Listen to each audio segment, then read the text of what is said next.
thousands and thousands of dollars for listing, so like now they're having Ooh, to pay that excuse me. again, probably. Possibly. They had an AMA. I read some of it, and he was saying that like a bit of the criteria has to do with like I don't know that there's certain criteria that exchanges look for, and that it doesn't necessarily cost them anything up front to list stuff, but then there's like marketing stipulations and stuff that can get expensive. Like you have to pay for like promoting that the exchange has listed your coin, and all those marketing expenses is basically what the listing fee is. Yeah, I mean, you can call it something different, but at Yeah. the end of the day, it costs money. Or a Yeah, lot it of times they costs like require a lot of tokens money. where it's like, we're going to airdrop your token to our people using our market, and like we need fucking $100,000 worth of your token or whatever. So, I mean, it's like, yeah, technically you didn't have to pay out of your pocket, but you have to pay something. Right. I don't know. That doesn't surprise me if the Wombat token is going to be defunct in 1 month that an exchange delisted them. Like, that Yeah. seems. And then some of the exchanges that they listed on, those exchanges are participating in the merge, and they will migrate for it. So like, Okay. but like if you're holding your coins on like Qcoin, you shouldn't withdraw them. It is weird that they even did that, though. Like, I don't know. Should have just had one token to begin with instead of launching multiple tokens and be like, we're going to merge this, which seems just super confusing. Yeah. I think the goal is also to like extend the utility that Wombat tokens have within like the Wombat game to like the rest of the Spielworks like game ecosystem. Since right now I think Wombat's utility is Yeah, I mean, I get heavily that, but tied to why like not the just Wombat game. do that with the Wombat token to begin with instead of merging a token? That's true. Yeah. Or Also, why like the not, like, early seasons of Wombat Dungeon Master were just paying out wax. So, like, it wasn't like the Wombat token had to be the reward the whole time. You could have just kept paying wax. whole thing seems And unnecessarily convoluted, but I don't know. Wombat's gonna yeah, I think wombat. the goal is to like make it less convoluted. But yeah, I think the transition is definitely I like think it's because they have a second frustrating. token that they're like absorbing into it. Yeah, exactly. And then no matter what, like the fine details, I guess, of the merge aren't out yet. So the Wombat token price is definitely like speculatively dumping too, based on people suggesting that it's not going to be like a super favorable merge, which it probably isn't if they're trying to release a new token. I doubt they're just going to give it all to people who already have the Wombat token. I mean, they But I guess kind of released. I mean, we looked at forever ago. They released like a certain what percentages, at least somewhat. I don't know. I thought they had like at least some information on the what percentage is going to people that hold the tokens. I think they did, but they said this percentage is going to people who hold this and this token, and they didn't say what percentage go to each. So I guess you don't yeah. really know.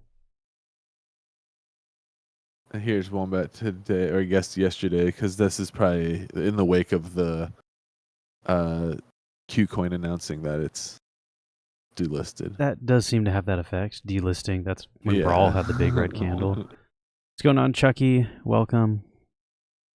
I Talking do about think like a Wombat. really easy way to mitigate, or maybe not easy, but like a legitimate way to mitigate this kind of like impact is if you just have deep liquidity on chain. That way, if a exchange like Market Maker delists and there's a lot of like selling, there is at least a counterpart to the sell pressure like that exists on chain that can absorb it, rather than like having the majority of the liquidity on centralized exchanges. And when one of them drops, you get like this huge crap fest. But pretty much no one does it that way. And I think the meta like legitimately is if you're trying to like have an actual mainstream like crypto token, you have to be in the centralized exchange circuit. Yeah, I mean that's Like how 90, most, probably yeah, 90+% of people that 99% hold of people, crypto yeah, aren't on interact like with it. dexes like this. They're not going to buy shit on Alcor or Wax on Edge or something. They're never leaving their exchange. So I don't know if you I get it, saw but new USDC today or within the last couple days oh, on Wax. USDC bridged over from the Solana blockchain. Then also that's the another Ton big bridge news. went live, so you can now bridge Woof to the Ton blockchain. USDC ETH token. I haven't seen the new one here yet. So it's just announced. Oh my goodness! Hi, Jean Pierre. Hello, kitty. Sorry, I look mean, at I this can guy. send you He's the like, link if you want to click on it. It says it's live. It's live in the Cloud Wallet. let's see. Doesn't Maybe we necessarily can mean bridge there's a them over. liquidity pair for it and that you can buy it, but theoretically good. It also might be so new it's just not on Wax on the Edge yet. That's true. Let's check the Cloud Wallet. I also sent you the link. Okay, let's start there. The same token bridge from ETH. The catch is they're deprecating. I don't know if I'm sure I'm saying that wrong. The ETH bridge. So basically replacing the consensus layer with Solana instead of ETH mainnet. There is the native USDC on Solana, so I guess that's fine. It's also going to be way cheaper, I think.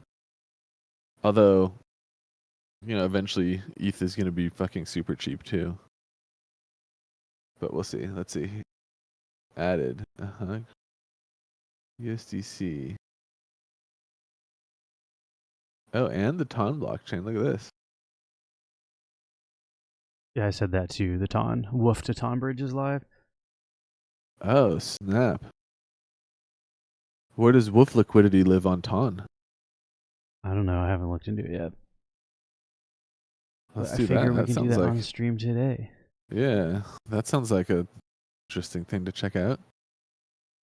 Well, first, let's see. Let's take a look at this bridge. I like to get there from here.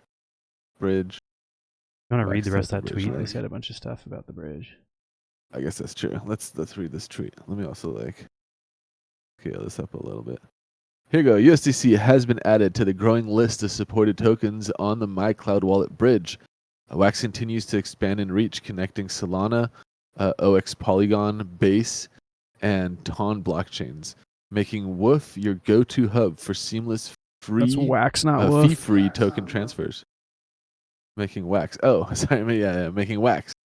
That's actually not a bad like utility pitch case for Wax because these blockchains aren't inherently connected.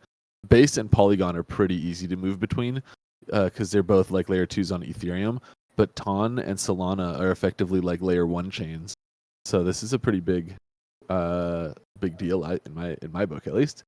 Welcome to the USDC or welcoming USDC to Wax. The addition of USDC opens new opportunities for stable and secure transactions across chains. Whether you're looking to trade, to transfer, or hold USDC on Solana,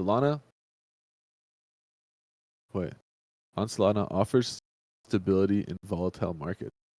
Oh, okay, I guess we're holding it on Solana, but I guess on Wax. This is worded strangely to me, but why USDC? USDC is one of the most widely used stablecoins in Web3, that's for sure. Offering a one-to-one peg to the US dollar. It's trusted by millions for its transparency and regular audits, providing a stable option for users across various dApps and platforms. That's true. I mean, USDC fucks. It's issued by Circle and backed, held by BlackRock. So you can see, I think every 3 months, BlackRock publishes their audit information on the USDC reserve. Effortless transfers with USDC's now supported. You can seamlessly bridge your stable coins across chains supported by the mycloudwallet.com. Oh, does that mean I can move USDC from Base to, I wonder, let's see, and to Wax and explore the new level of multi-chain functionality? Stay tuned for more updates on this exciting addition and start experiencing easier, faster, and fee-free token transfers with USDC on MyCloud Wallet. Dope. Well, that's big. That would be different than the ETH one, right? Didn't the ETH one have fees? Yeah, the ETH ones was like a 1% fee, so that's way better. Which is pretty absurd if you're trying to move a stablecoin. Like, I want the amount of stablecoin I'm moving. I'm not trying to give you 1% of it for your bridge.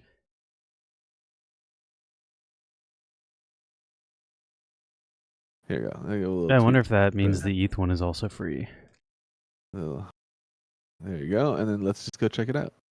Here's the bridge. Let's go. Can we do? Oh, look, there's Ton, Solana, Polygon, Polygon EVM, or Polygon's was a ZK, like zero knowledge proof chain, ETH, Binance, and Base. I wonder if we can do Base to Wax and then do if we can do Base to Wax and then choose USDC now that USDC is a supported asset, or if it has to be USDC coming from Solana. Is that I am Anchor new curious. too? I don't think you used to be able to bridge stuff through Anchor. You had to use the Cloud Wallet. Oh, you know what? Let's try. Oh, Mike, do you saying Ether is going away? The ETH bridge for USDC. It's only going to Oh be yeah, for that Solana. I think it's switching to this one. Yeah, but who cares if they're like losing it in favor of a bridge that has no fees? I'd say almost nobody was using the USDC one. Yeah, I guess you got. If you have any USDC, unwind that shit. Don't you Here we have go. some I cool gotta- shit with like a couple dollars with USDC? Yeah, I have a couple pools, so I might have to sell on. You're probably like unwind one them. of the like 5 people on the network that actually have any. Yeah. Let's see, import transaction. For some reason, it's not bringing up my Anchor wallet, but I want to see if I can connect. Yes, I can. Look at that. Connect with Anchor. And then, let's see. Try Base. Probably have to connect another wallet. Good. Switch to a wallet that is main wallet. Okay, here we go. Connect wallet. Yeah, next. Next wallet.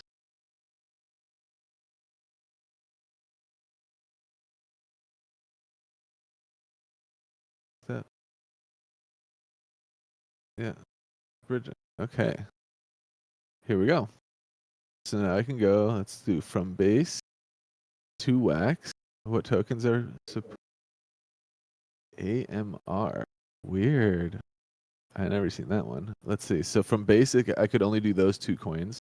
From Ethereum mainnet, we can do Wax P. Oh, there's quite a few options here. Again, AMR. According to Mike, that Or am I- USDC is going to be retired though. Oh, okay. The whole Ethereum, and not just the stable coins here, the entire bridge to, so even the Wax P stuff and the Brawl. All he said was USDC. Okay, so yeah, so maybe the stable coins would probably be retired.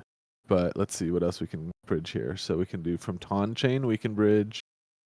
You I said have- just I have to connect it USDC. to- Let's see. Solana. Oh, right. My fan.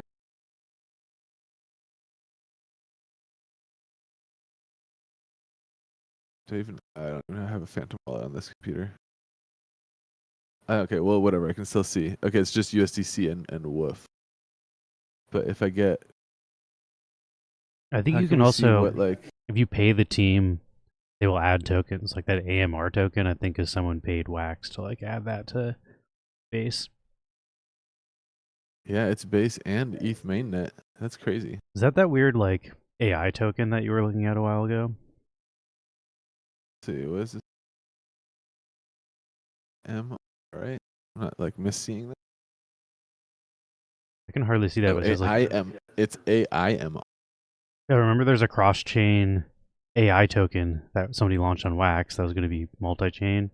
I think that might be that. That's the Wax team's AIM. Miron AI token. Yep, this is it. I'm not sure if that's what we looked at on stream the other, but that would be my guess. Interesting. I'll have to look into that one a little bit later, but I'm curious about this USDC. It's still only showing When was me that the- tweet? When did the tweet come out? That was 7:45 a.m. today, September 11th. Yeah, so it might just not be on the market yet because it's so new. Interesting. I mean, the bridge is live, so I guess what I could do is like bridge some USDC from ETH or from Solana over into my Wax wallet and then see what it gives me. I'd be curious But if Alcor is gonna move their liquidity from USDT into USDC. Right. That's sort They of the did only make a reason message recently. USDT worked in the first place. It wasn't because the Wax team set up pools. It's because Alcor did. Right. Yeah, I'm curious about that too. Somebody in our chat named ETH.token. Hello, ETH Ethereum. token. The blockchain's in our chat. Hey. I think that's the contract address for Wait, that's what USDT. Mike D Yes. said. I thought that was a user that said Yeah. that. I'm an idiot. ETH I can't read. token. Wax USDC is the ETH token. Like, let's see. Oh, okay. So it's the same one. Yeah. So is it the same one? Because that was always the contract address for their wrapped ETH. So they're just changing the backing of the existing USDC. I guess what we could do is take a look and see. Kind of unnecessarily confusing though. That's called ETH. It's on Solana. Right, and it's backed on Solana. Let's go to analytics and find. I guess they don't want to reset up the liquidity and the bridge and shit though. So I guess they're just on their end. They're going to migrate their liquidity over to Solana, which is to leave all the tech shit the same. I guess, well, not the tech shit, because you would have to change the way that the bridge works, but on the Wax end, I guess they have to change it on the Ethereum end to Solana, but they're probably just gonna keep everything on the Wax end the same, and then. I see. Yeah, here's. Let's see who's got the deepest liquidity for it right now. Yeah, I guess maybe you don't need to unwrap your stuff. I guess this is way easier for Wax not. users. That's kind of nice because then anyone who doesn't like pay attention to this kind of news doesn't have to, because it's just the background stuff is changing and the way it's working in existing DeFi already won't change. I feel like they could have made that more clear on their announcement, though. They should make that more clear because they don't anywhere say what the contract address is going to be on for Wax USDT on Wax or USDC on Wax, which is. I don't hate that. I don't either.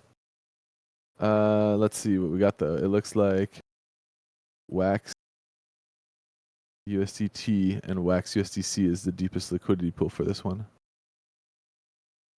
There's not a lot of liquidity for this token still. Like, deepest pool's got like $1,000 in it.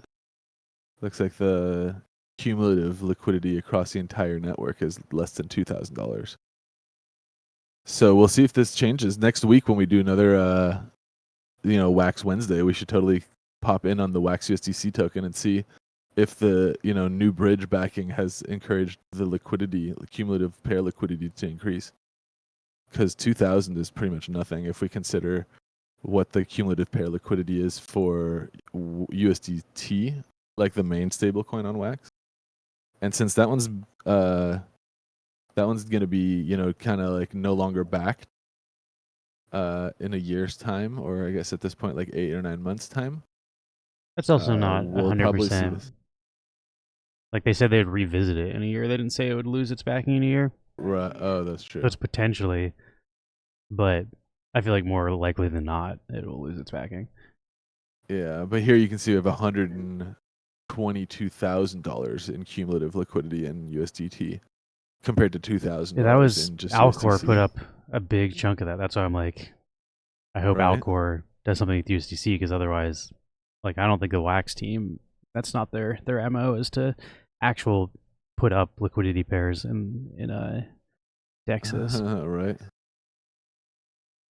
Here, I still think having in this pool, having a more viable replacement for USDT is still the first step in the right direction. The next step is putting up some liquidity. There you go. Alcor Dex Funds is the #1 liquidity provider in this pool. $40,000 worth of liquidity. Yep, that's the bulk of it out of the 70,000 total. So more than half of it is put up by Alcor. Yeah, if they migrate, this into the USDC one, that'd be great. Very interesting. I wonder what they're going to do with it, honestly. But nice. That's some interesting wax news. Lots of developments in wax today. The TON We thing is already a little talked about. bit like TON's a couple days old, but the USDC is pretty brand spanking new. Yeah, that literally just hit the news here at 8 a.m. our time. I am curious how easy it is to buy Wolf and TON though. Like, did they bridge over the same amount of liquidity as they have to base in Solana, or didn't they put up like 100K liquidity on those chains? Yeah, and that's still on base. So let's take a look. We go to DeFi Llama. Does DeFi Llama look at the TON chain?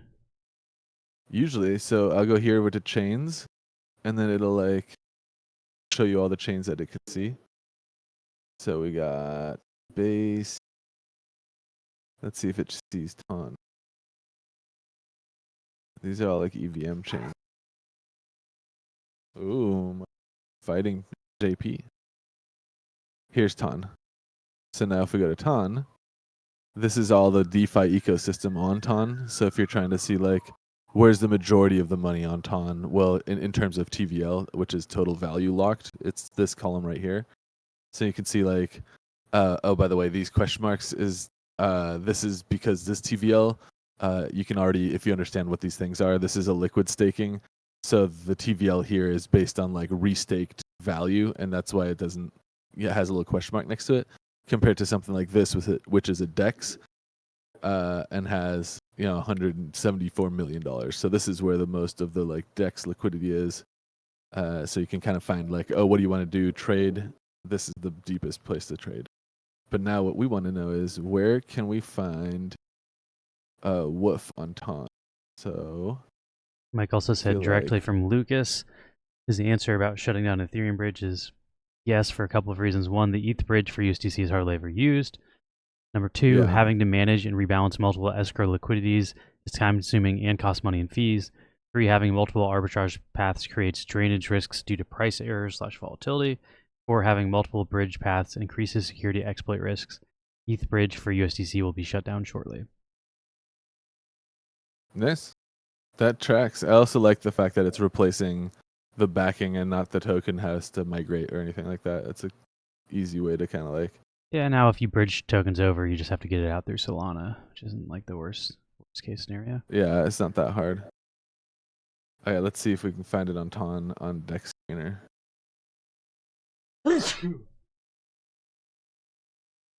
Here, Woof on TON. There it is. Woofy. This says liquidity $10 right now. I'm not sure if that's the actual. Let's see if there's any other ones. This is the only one that's showing up, but it might be a fake contract. I'd like to see, I guess then it would help again to see what the TON contract is. So if we go to, I wonder if Woofy probably made a post about that, right? Let's see. Woofy.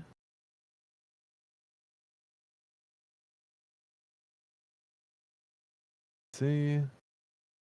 Season 2. Did they make a post about launching on Solana? 9 hours ago. Man, they got a lot of posts happening, I guess.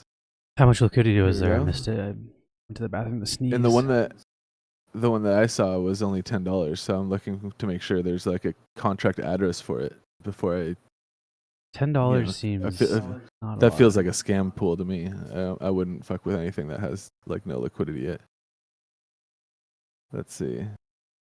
I honestly didn't really see much about it in the Woof Discord. Maybe they talked about it in the Wax Discord.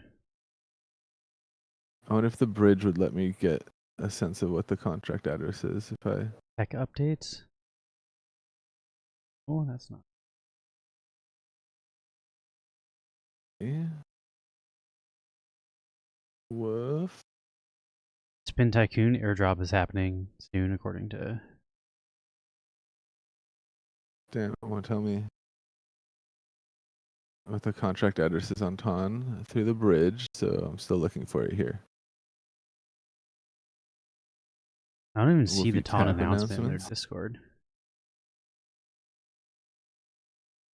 Yeah, so maybe we're just a little bit ahead of the game here. See if the Wax Discord said anything.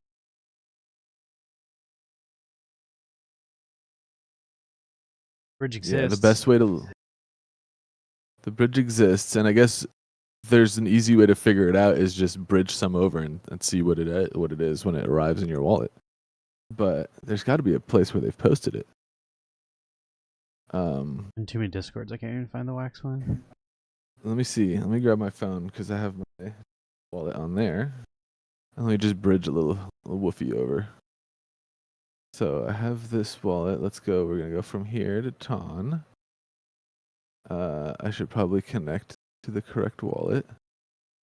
To change wallet. Okay, here's their Ton announcement about wallet. that meme. Dive into the future of AI with Memron.ai on Wax.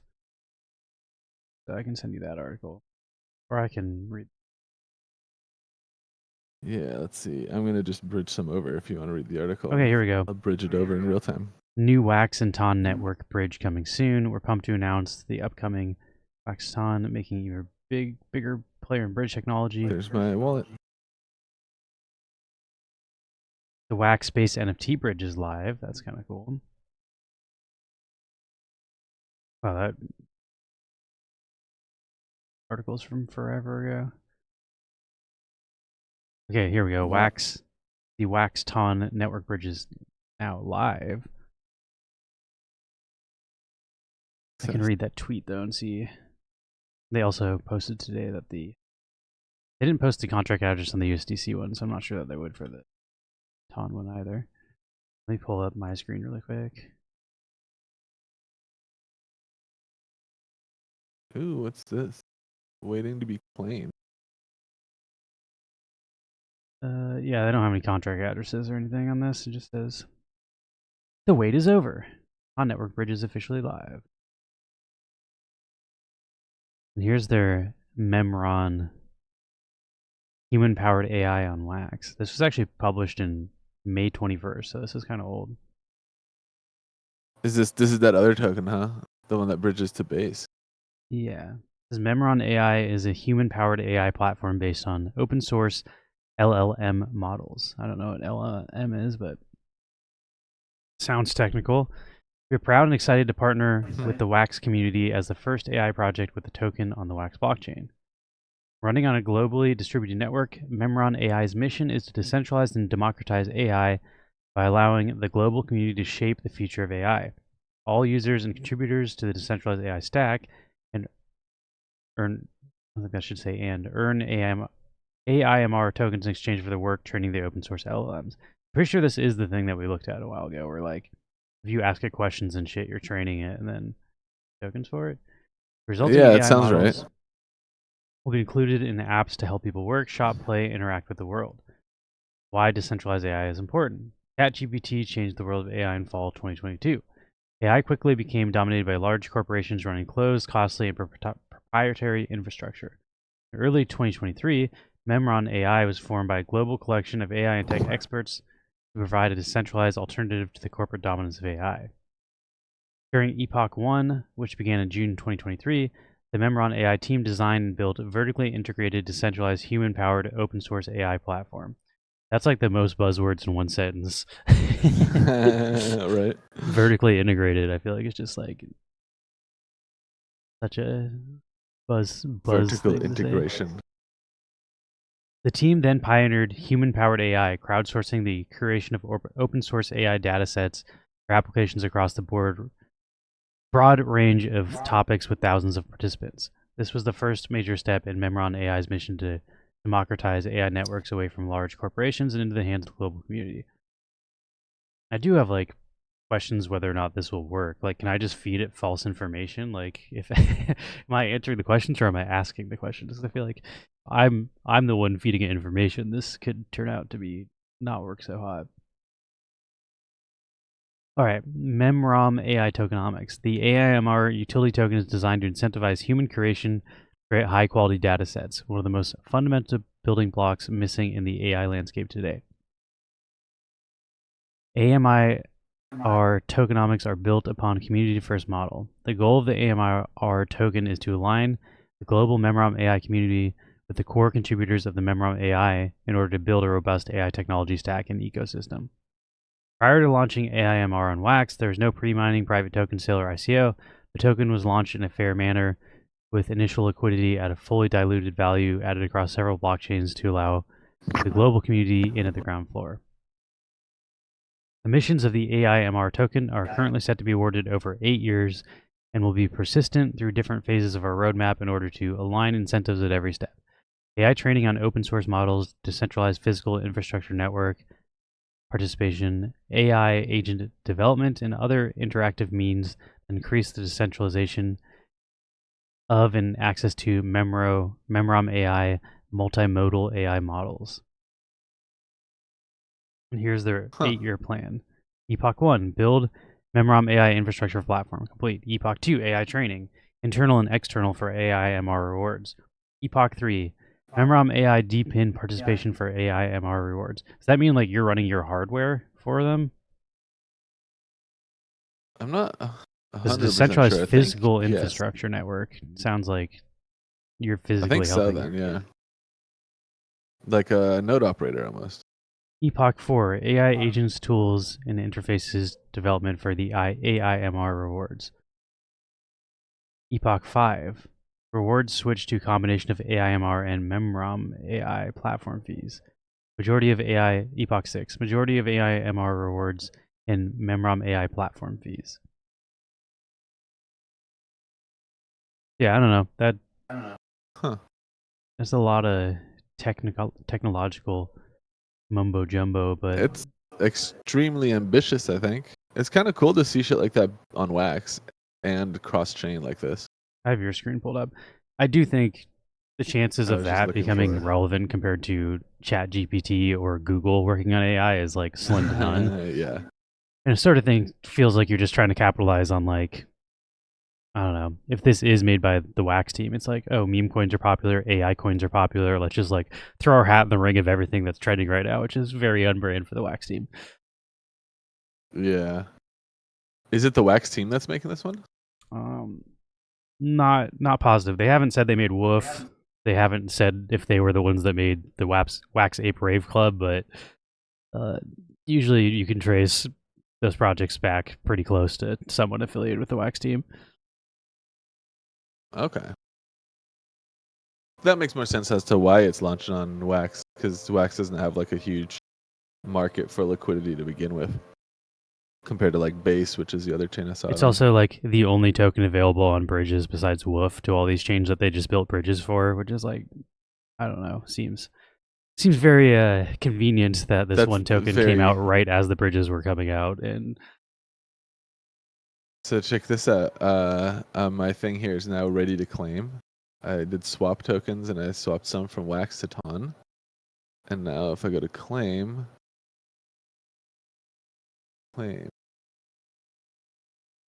See? still is kind of a cool concept though that the humans train AI instead of companies, I guess, but I don't necessarily know that that makes it better. I don't know enough about AI. Like, I'm too stupid to be like, this is like, I don't really know the issue with like ChatGPT being trained by a company instead of by anyone. I don't know like why that's an issue, but it also just seems like a market share thing. Like ChatGPT and whatever Google AI is called is like, seems like they're so far ahead that like the chance of a smaller decentralized thing reaching the same peaks is like very low. But I don't know. AI stuff is pretty hyped. My dad was trying to buy AI tokens. My dad doesn't do a lot of crypto stuff. He's like, AI tokens, that's the rage. Yeah. Yeah, people are all about like, I guess Feet is a big one. Feet AI. Like, there's definitely a AI buzz. I also just don't understand why. Like the other part of that I don't understand is like ChatGPT works super well and is free. So like, yeah, you say there's platform fees. Like, who's paying a platform fee to use the AI? I guess like the play there would be like, you know, like Amazon uses like AI models to like crunch data for the NFL and stuff, and they probably charge the NFL for that.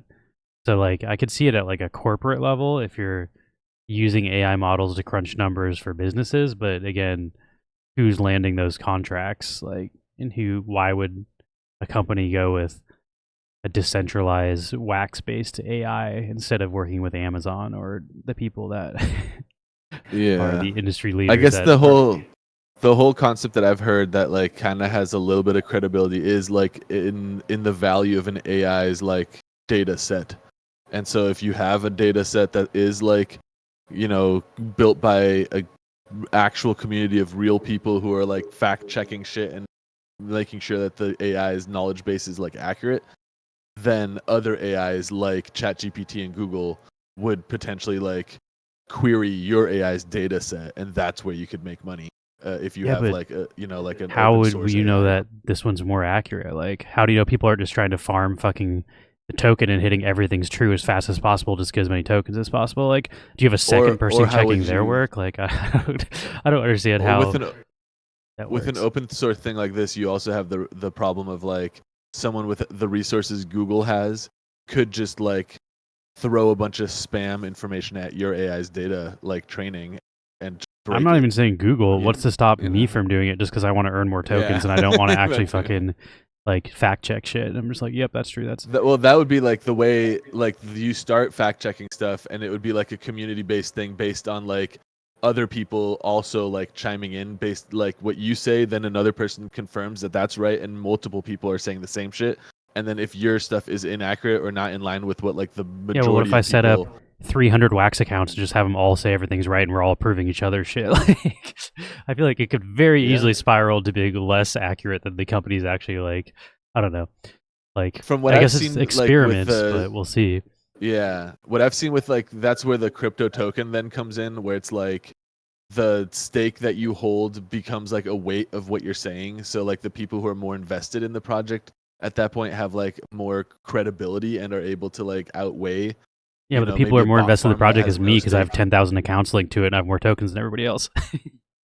As if you have more tokens, then yeah, but then the problem would be like you'd be destroying the data set, which also backs the value of the token. And the thought process is that You like think people on by Wax you trying to having farm to tokens have care about that? How much does no, that stop people from definitely dumping the Farmers World it's token definitely or like an like? attack. It's an attack vector for sure. Like you have to have enough of a real market for your product in your token to outweigh the like incentive of just fucking with it We've like been that. doing Wax for years, and how often are there more real people trying to drain these token faucets than bots? Like never. Like everything on Wax, Farmers World, Alien Worlds, all the biggest shit that has a way to just farm Yeah. tokens is exploited by bots. So why would this not also end up just being a bot farm? And how many real users on Wax do you think are actually going to be feeding this data? Like, there's not that big of an audience of people that want to do this shit on Wax, in my opinion, compared to like the audience of bot farmers and people trying to exploit it is way larger. So I don't know why this would be different. And I don't think this is some massive thing on base chain and on Ether. Like, it seems like very centric to Wax. So yeah, I Yeah. don't know. The chances of this having like millions of real users all inputting real data seems like very, very small to me as someone who's been on this chain for multiple years. And I'd say there's maybe like 3 to 10,000 actual real users on Wax. So those people are collecting Funko and shit. They're not trying to feed AI language models. Yeah. That I kind of agree with that. But I feel like that token model is basically how like bigger AI projects are also trying to do it, I'm saying in which theory it is could work, but like in on Wax that just doesn't seem the like it would work. let's see. Can I see my Woofy token in here now? That's what I'm saying. Like it seems like you'd have to have like a centralized source monitoring the decentralized data, which is like defeats the whole purpose of the fucking. Yeah, exactly.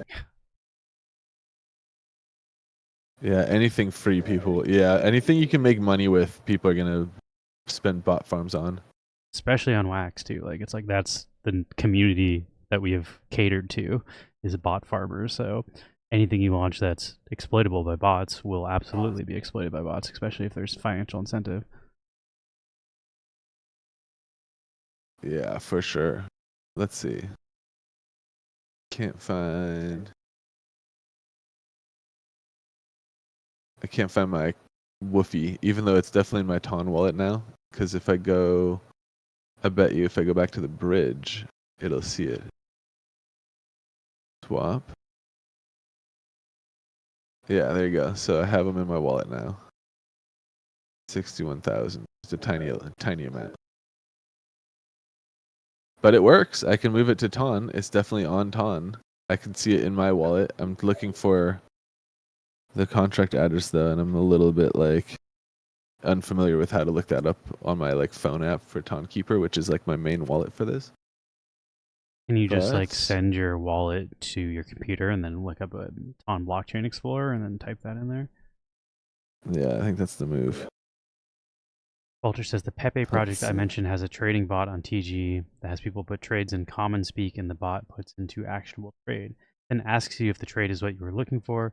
You offer the feedback. There's a potential token distro. More for people that just want to be part of the tech, right? See, that's a cool premise, but I wouldn't invest in the token you're getting rewarded. I would fuck with the actual product though. Let me message myself this. Or I'll just send it to you and then copy it from the text since that's already open. Okay, this is my Ton wallet. Let's look up a Ton Explorer. Ton. I don't know. Will be interesting to see if that AI thing works. I just feel like there's a lot going against it, and the chances of that being like the next thing is pretty low. Yeah. It also Let's like see. I don't know. I've been bitching about it on Discord, but like I feel like the reason Wax fails at so much stuff is because it just tries to jump on every trend without actually like following through on a good idea. And this just seems if the Wax team is behind this, like, yep, that's very on brand. In like a year, they'll announce as a failure and can it like they did their fucking open world MMORPG thing they were working on, where they like built a Discord and you had to like decipher puzzles to like get roles in the Discord, and then eventually they're like, yeah, like we're just gonna give away these V-Punk avatars that we apparently spent millions of dollars on the artwork for free, and we'll just airdrop them to people. It's a very bizarre like. I don't believe they spent as much money as they said they did, but maybe they actually did.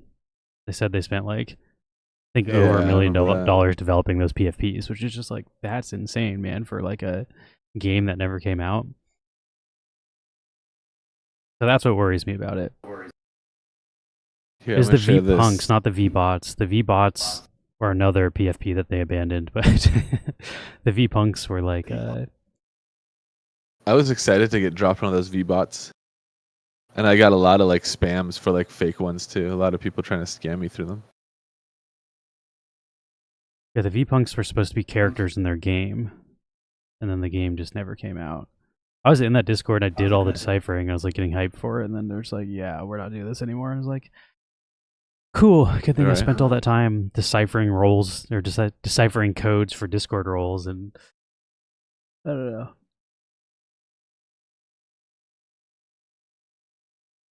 Maybe this will is be the the one that bridge, I hits, think. but so far, Wax's track record for doing that sort of stuff, it hasn't been super great. Yeah. I shared a link in the chat to this Block Explorer address for Woofy if you want to check out Woofy on the Ton blockchain. Looks like there's 19 holders so far. And Looks I like am this guy. that's somebody that has 61. 500 billion. Yeah, I think this is the bridge because if I check this wallet, it looks like they're getting a bunch of memos What's about the 300 bridge billion then? Maybe transactions. that's liquidity somewhere. Yeah, let's see.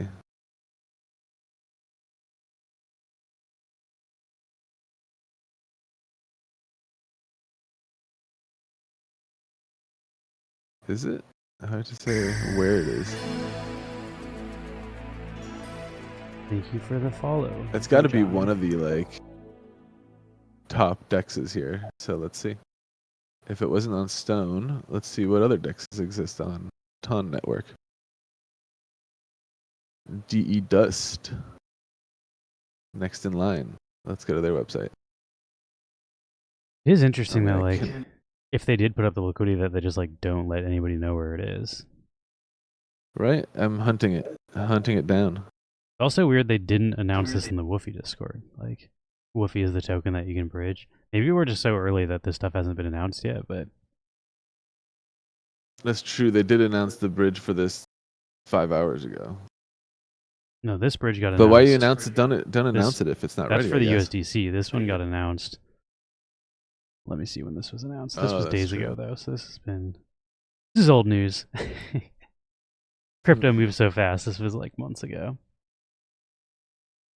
This was announced yesterday.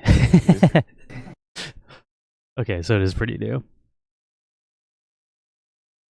Yeah, it doesn't seem a woof in the second biggest DEX either, D-Dust. By the way, where's this first one? Here, this Ton one. I think I have some pools here.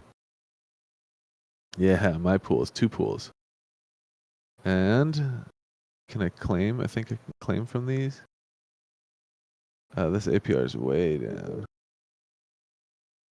But whatever. Let's see. Hey, 31 cents to claim. And then what's this other one? Farm is active. $3 to claim. Yeah, Ton is cooking. But whatever, we're still looking for woof liquidity. Let's look at a couple other dexes and see. It's got to be like one of the top 5, right?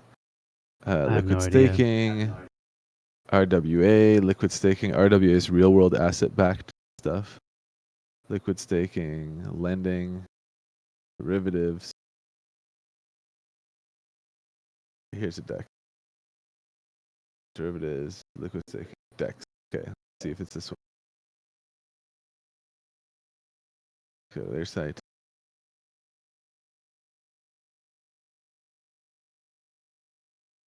Wow. It's also possible they Yeah. didn't put the liquidity up on a DEX yet. Like, I don't know. Yeah. Woof. Dice. I guess let's look at one more. I can also search Otherwise, this in the Woof Discord. Maybe somebody's asked about it. yeah, I'm curious. I mean, there is only 19 wallets that hold any woof at all at the moment on Ton. So Aren't you one of those? yeah, I don't know how much demand there is for a deck. But yeah, let's see here if I go to Woof. I searched Woof Ton swap into the Woof Discord, and there's 0 chats about that. Woof needs to be added to dexes, etc. on Ton first. Woof on Ton will most likely only be used in the Woofy tap for now. Oh, okay. So you can like bridge it out if you've earned it in the DApp, or in if you want to use it in the DApp, I suppose. But it's not. Yeah, I guess what I could do is bridge it in and just make my own liquidity pool. Doesn't have to be Woofy who does it. But that's True. pretty cool. I don't know what the demand is. Also, I feel like I don't know, could actually be good for you, but I feel like when the distribution happens, people are going to dump it hard. But if there's like hard landing liquidity, you Right. might end up with a lot of woof. Yeah, exactly. For friggin' steal. Especially for people who aren't going to bridge it out of Ton. If they're only familiar with Tom, they might just dump it on Ton chain for no matter what the price impact is. I might fuck with that. But yeah, well, that's cool. That's cool new news for Wax this week. I feel like that's already a lot of shit going on. Yeah, But maybe we let's should do a giveaway and then get into market analysis. We've been going for like 50 minutes. Yeah, let's do that. All right. I'm trying a new thing for our giveaways. I don't know. Every time we do a giveaway, we have like twice the number of enters as giveaways. So I haven't had the form open. Form is now open! !Neon if you want to join. But anybody that typed Neon prior, you're fucking out. You got to be watching actively. You gotta type it again. Yeah. And then I probably won't reopen the form after this. I'll wait until our next giveaway. So whoever's watching when we actually do the giveaway will be here. And everybody that's typing !Neon and then going and watching other streamers, you're missing out. You got to watch live if you want to know when the giveaway is. I gotcha. I don't know. I'll give people like Have you tried AI to do market analysis for you? I've tried like a little bit, but I Hey, wasn't a fan with what Chat they. GPT, should I buy Bitcoin? I feel like it'd be like, I can't tell you whether you should or shouldn't. It would be like the Chat GPT answer. Yeah, it was more like based on this chart, like what is like the technical indication, and it would do a decent job. I feel like it kind of like, I don't know. It requires you to already know what the fuck you want it to tell you is kind of how I felt. Where it was like I could get it to tell me to buy or to sell based on how I was prompted, and that wasn't really helpful. All right, we're doing At this least giveaway. at least in 9 my people. short-lived Everybody else is missing out. We'll have to wait for the next one.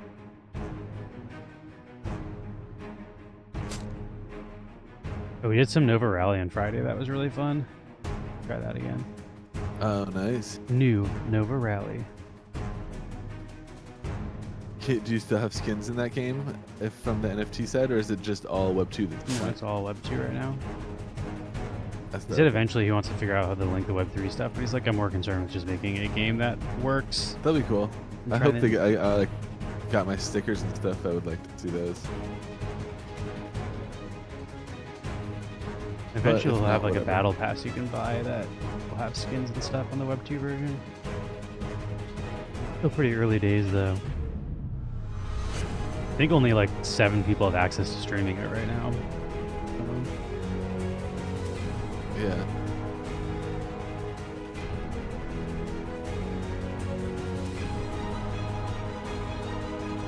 Penny Bags just dodged it. Oh! Penny Bags could not dodge that one. Old Mankey. Isn't Mankey a GG. Pokemon? Is it? Isn't the monkey Pokemon named Mankey? Oh, I think. Yeah, there it Yeah, and then he evolves into primate. is. Bulbapedia is the Wikipedia for There you go. Pokemons. Mankey. Throwback. He's one of the first 150. All right, we'll send you 1 million woof that you can now bridge over to Ton and then start the first liquidity pool or join that one that has $10 in it. I do feel like that could Yeah, end up there's some- being actually pretty lucrative if a bunch of people in Ton end up dumping the token and not bringing it over to Wax, which I think is a real possibility. I don't know though. I feel like most of the people playing Wolf Tap are on Wax to begin with. I don't know Yeah. how much waves they made in the Ton community, but I'm also not in the Telegram or I don't know. Like I'm not playing Wolf Tap, so I'm not monitoring who else is playing Wolf Tap. So hard for me to say, but Yeah. I'm playing it a little bit, but I'm not as on top of it as I should be. I think Rock Metal passed me, who I invited, and I was, getting lapped. I was there earlier. So All right. let's see. What's the Someone easiest put way to in get 10. Ton? I feel like Simple Swap is pretty good.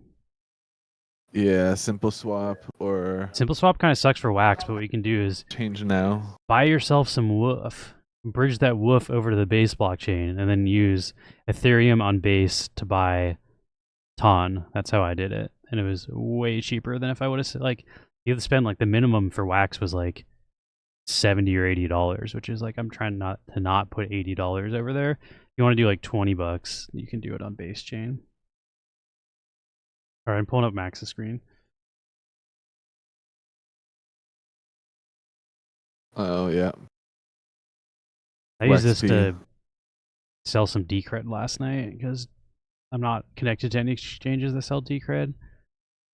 Yeah. RIP my Decred stake. Ugh. Yeah. I should have sold it months ago. It was worth like twice as much as it is now, but it's like of the stuff I'm still Yeah. holding, I don't trust Decred to recover in the same way that like Ethereum and other shit I'm holding will. Yeah. Yeah. I also have to consolidate. I still have a little bag, but I hope it comes back. I really like my Decred. I just don't I love follow the it way at they all, do. and I feel like even less so than Wax. I feel like it has less legitimate use case, like in crypto. Like, why not just buy Bitcoin? Yeah, let's see. For 1 ETH, how much Decred can I get right now? 1 ETH. Ooh, The rate was almost pretty good. Like, I 200. checked what it would have been worth on CoinMarketCap, and I was like, maybe took like a $5 hit on like a $2,300 trade. So I was like, yeah, they're not ripping you Yeah, off. that's not bad. Change now. No, Change Now is pretty solid. A couple times it's taken like up to like 12 hours to finish a swap, but it's always worked for me. It took like 30 minutes maybe. Um, But yeah, from this into Ton is pretty well, easy. see how much you can Uh, do Ethereum from the base network into Ton. Here we go, into Ton. Not We'll the do ETH mainnet, but ETH from base. And we want to do like 0.05 or something. It should tell you the minimum. Just try 0.00001 and it'll tell you the minimum. It's still letting me There it do is. that? Okay, here we go. And then click the minimum and that'll tell you. And then go over to US dollars so people can see how much that costs.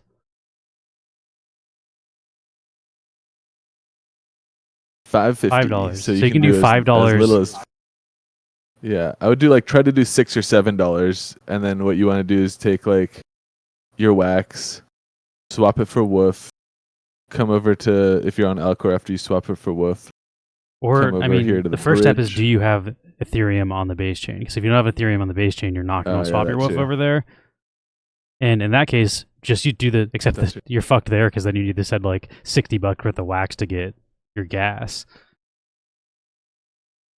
Yeah, I don't know why the Wax minimum is so high compared to other chains, but like once you get over to base, that's also why like I was saying the Wolf to base thing is so big, because once you get over to base, like once you're on an Ethereum layer 2, like the possibilities of what you can do with your crypto open up a ton. I have very little ETH on base. Faster and cheaper. If you have enough to claim, you're good. Claim and then maybe swap. You might want to swap a little bit more into gas once you send over like $10, swap $1 into gas, which should last you quite some time over on base. Yeah. And then send the rest of it over to Ton. Oh, here we go. This base swap. I wonder if I do like a swap here. Yeah, like Arbitrum and base is usually where I do like simple swap stuff instead of from Wax, but you can get from Wax to base now. So as long as you have a little bit of ETH over on base, you should be good. Woof. Brett token. That's also why I think Woof is cooler than just being a meme token. Like, that's real utility, being able to get from Wax to, like, I don't know. Once you get over to layer 2, like, you can get anywhere. So any layer 2, or I don't know, most, like, you're trying to buy gift cards, or you're like trying to do stuff that takes payments from crypto, like one of them is going to accept some sort of layer 2 thing, whether it be Polygon, whether it be base, whether it be Arbitrum. And then once you're over to base, you can very easily get to any of those other chains. Just make sure you use ETH, because that's the gas if you're going to be hopping between those chains. Otherwise you might get your stuff stuck. Yeah, here's how much it costs in gas right now. It is network costs 0.3 pennies, like a third of a cent for gas to do a swap. So yeah, if you move like $1 into ETH on base, then you pretty much have enough to cover all your gas fees. The problem is, how do you move $1 onto base? You can't from Wax. That's because true. Simple swap costs like $60. Then I guess you'd want to go into ETH on base chain from whatever you have, and hopefully it's not that expensive. Let's see what the minimum is. The Wax minimum is pretty high. That's what I'm saying. Like, the hard part is getting the ETH over there. It's not even taking Wax right now. Says try again because the calculation's unsuccessful. Let's see.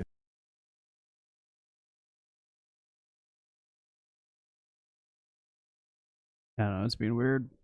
Yeah, but it's not even Busking says I have very little ETH on base. If you have a third of a cent or whatever that was, you should be good. And I feel like, I don't know how your very little is, but pretty damn little. Yeah, it's much less than a penny to do a swap on base chain.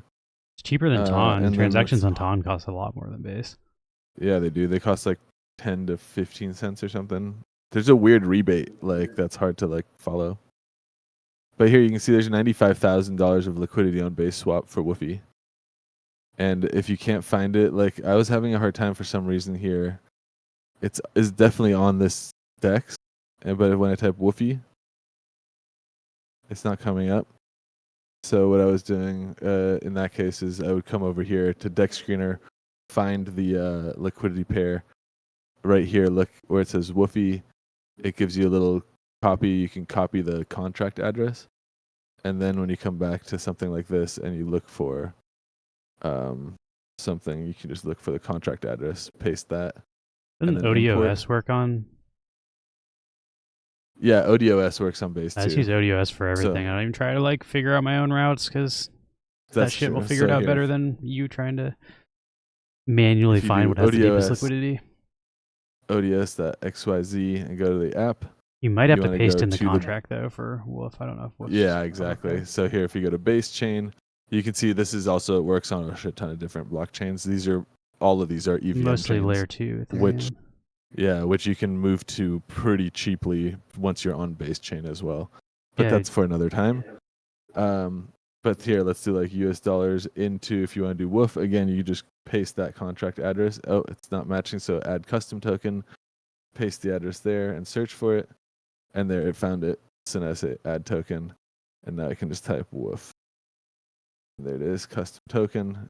And here, if I do, like dollars, it should now find the path through that $97,000 pool, which it did. Here, base swap is the red one, so it's doing USDC into ETH, and then ETH into Woof, and the red one is the base swap. And you can see now it's doing USDC into ETH, ETH into USDBC, USDBT into ETH again. So it's doing a arbitrage to get you a better price.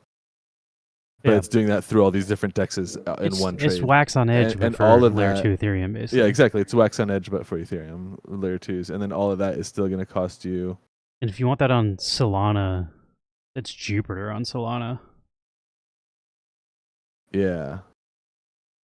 This thing is really cool. Like, it'll work great for like much larger transactions because it'll break them up in a way that a single DEX just can't. Like you'll see, here where it's like splitting it, like, oh, half of the USDC is going through Maverick, and the other half is going through whatever. And then all these like DEXs you don't even need to connect to or sign into. You're just giving permission to the trade router on ODOS. You use Jupiter. This is a really cool thing. I have used Jupiter. Jupiter also lets you do perpetual market trading. I haven't fucked with that. I just use it because I don't know anything about Solana, so I'm not trying to like figure out which routes are the best. Like, it just does it for you. Yeah. Jupiter. Type Solana after that, or SOL. I think it's out like .ag or something. It's got a weird. Yep, I got it. That's totally it. JUP.ag. But yeah, here you have a similar deal. Swap markets, and it'll trade route, and it tells you where it's going through. So if you're doing like $1,000 into Solana, it's doing it here. It'll tell you trade route and what DEX. This is a pretty simple trade route, but similar deal. And then, like I said, here you have perpetual market here too, so you can trade future contracts, perpetual futures in Solana, ETH, and Bitcoin, which means you can trade long and short. So if you think it's going to go down from here, you can go short. All right, let's do some market analysis. Trade. Otherwise, the stream's going to go for hours.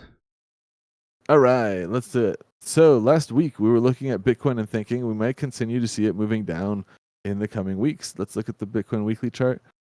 We saw that the weeks were closing below our strength band and not showing really strength of like retracing. And this week we were really continuing that trend. So you can see still on the weekly chart, still closing like bearishly, still not all the way flatlining on our SR side. We've been kind of volatile. We've retested our strength band here as our support, which has been flipped to resistance, it seems now.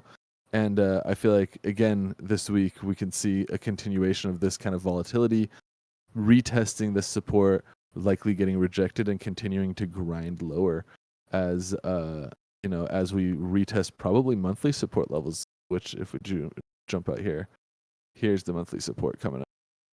So you would see possibly like continuing grinding until we kind of meet this monthly support line, where then I'm hoping to see, our SRSI for the monthly start to bottom out basically right as we hit that, hopefully as we hit that support, like as we hit our band there, and then get a bounce to continue up the bull market here in the monthly chart.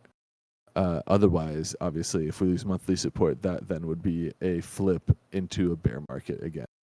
This is all still, kind of a lame like top for a bear market here. Cool off and continuing up as we, retest. Because basically, look at this huge run, right? None of this got retested yet. None of this got a chance to cool off. You can see that also in the SRSI starting to, heat up and reach its overbought kind of peak. Ever since the start of this bull run, start of the year here, January 20 or February 2023. So running all the way up and finally like cooling off to support would be the goal here, and then moving up higher, continue our bull market and make the new all-time highs that everybody's been predicting. Of course, that's the monthly look out here is then still, kind of short-term bearish, looking to continue to grind down.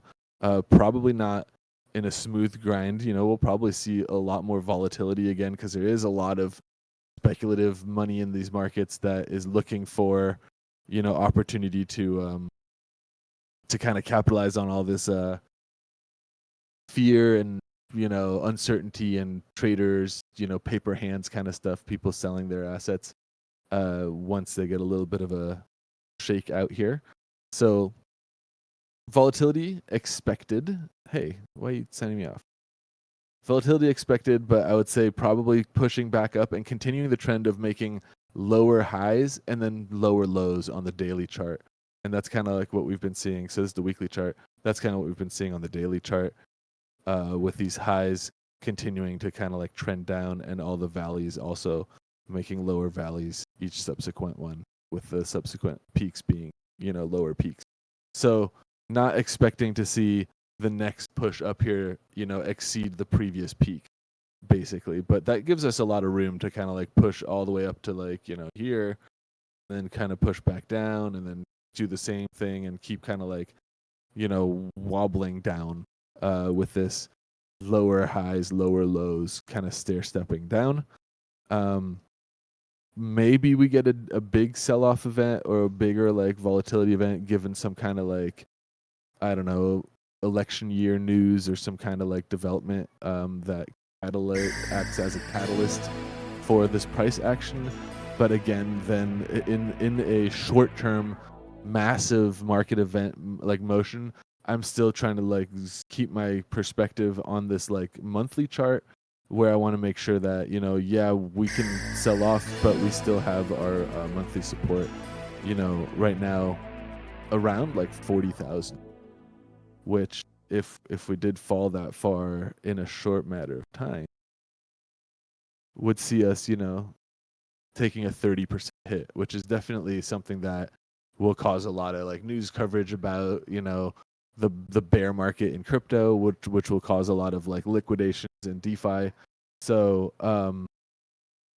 definitely expecting it to be a slower grind, but prepared for, if we do get a large event, prepared to like stomach a large sell-off that doesn't break our monthly support. So even a 30% drop from here wouldn't shake me out of my current Bitcoin. Once we do move below that, substantially like close below that for multiple days, then it would be like, or I guess at that point, probably a week or so, I'd want to see weekly closes confirming that trend. Definitely would start to confirm a bear market. Then we'd be looking for, the pullback, kind of see if we're making on the monthly side then a lower high. So this would be considered the highest, like the higher high recently. And you can see similar deal, like highs, low valleys, higher highs, basically no valley at all and now we're getting a value which we're looking to see make a higher low and continue the higher high. So like I said, just like how that indicates the bull market continuation trend for me, if we start getting a higher or a lower high rather and lower lows, that then can confirm a downtrend and give me like the motivation I need to shift my holdings accordingly. But with all that in mind, we're basically looking for the coming weeks to be a little volatile and biasing a bit towards the bearish side of things. There's definitely a bit of bearish sentiment too in the stock markets. The FOMC meetings are still a few months away, like a month and a half away. So still a long time before we get an update on federal interest rates changing, which have been signaling a change for reduced interest. So we'll see if that also holds true. Which again, now that the expectation exists for interest rates to be cut, a continuation of maintaining interest rates, which is what we've been doing for the last year or so now.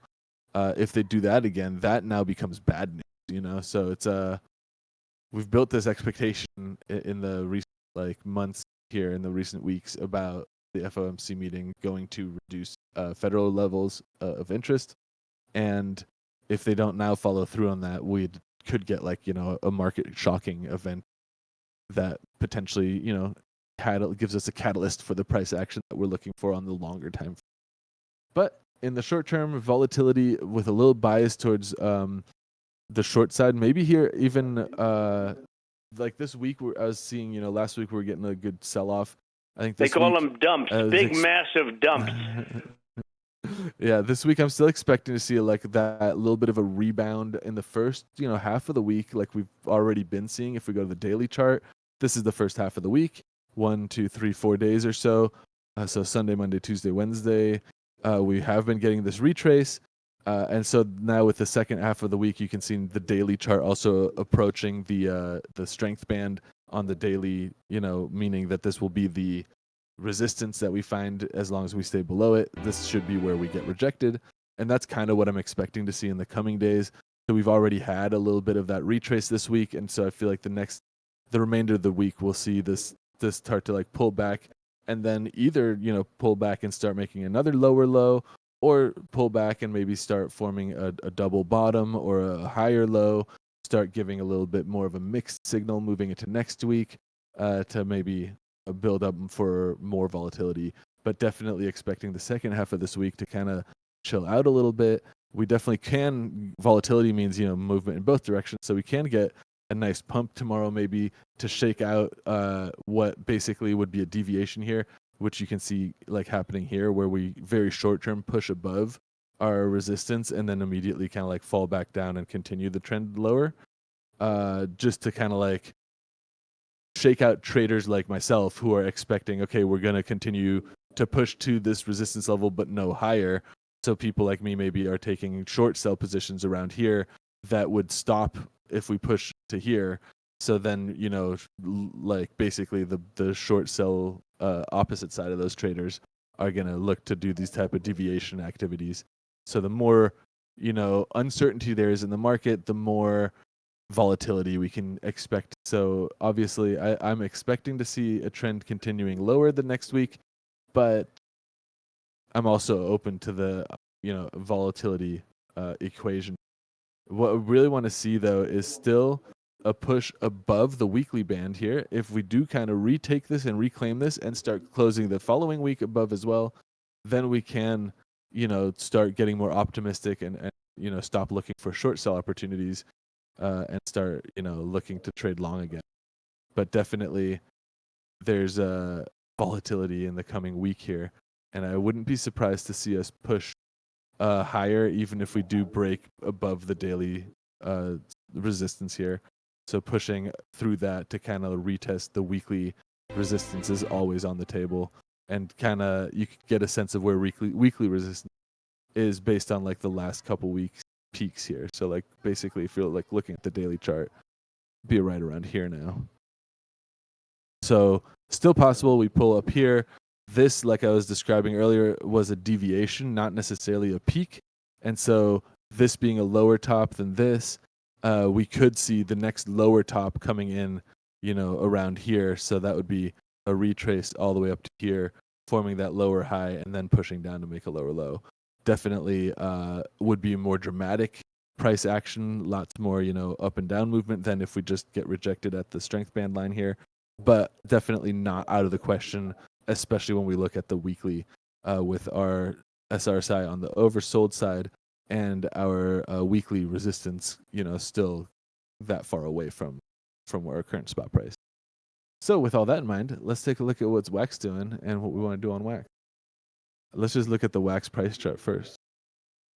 Here we are on the weekly Wax price chart. It's kind of a sad affair. We've been sad trending down. Yeah, sad, limp little womp. So especially these last few months, having broken the long-term kind of like bear floor. And can devs do something? Slump down here, kind of continuing to price discover the new floor for with that, we're still staying weeks below our strength band. It's very much doing what we expect. It's acting as resistance. Whenever we've come up, we've been rejected here, and we're forming lower highs and lower lows, lower highs and lower lows, and now again looking for a retest, potentially similar with Bitcoin to form a lower high, and then can potentially continue to make a lower low.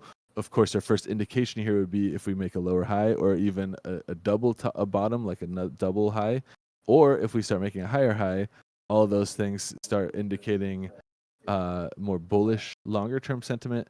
Also, if we do make a lower high here and then come back and make a higher low, the higher low then is our first indication of a reversal. So let's keep an eye on this weekly chart. Right now, we're expecting the week to, do the volatility thing, continue up, and then maybe move down. And, we'll see if we make a higher low or a lower low on that move down. But definitely, it's not looking super hot. It hasn't been for a while. But, daily chart too. Daily chart's giving us a little bit more hope that we are going to possibly bounce a little bit here, especially considering we're on the north side, or above the strength band, but still very much in the red of it all, still with the bear print, still approaching overbought. It's not looking very kind of in line with the rest of the crypto market, looking kind of like bearish in the coming weeks.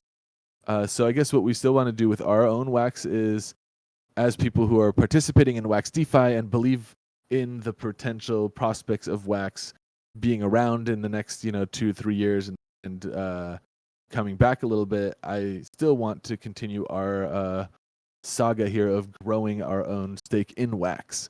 And so let's do that. I'm going to jump over to Alcor and sign in to our Wax wallet.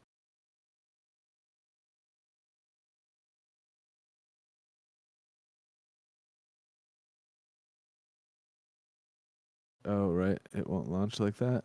Do the manual launch. Set this up. Fi 1. Forgot to restake my LS Wax LSW pair. Oh yeah, I staked mine this morning. I was at like 26 or something.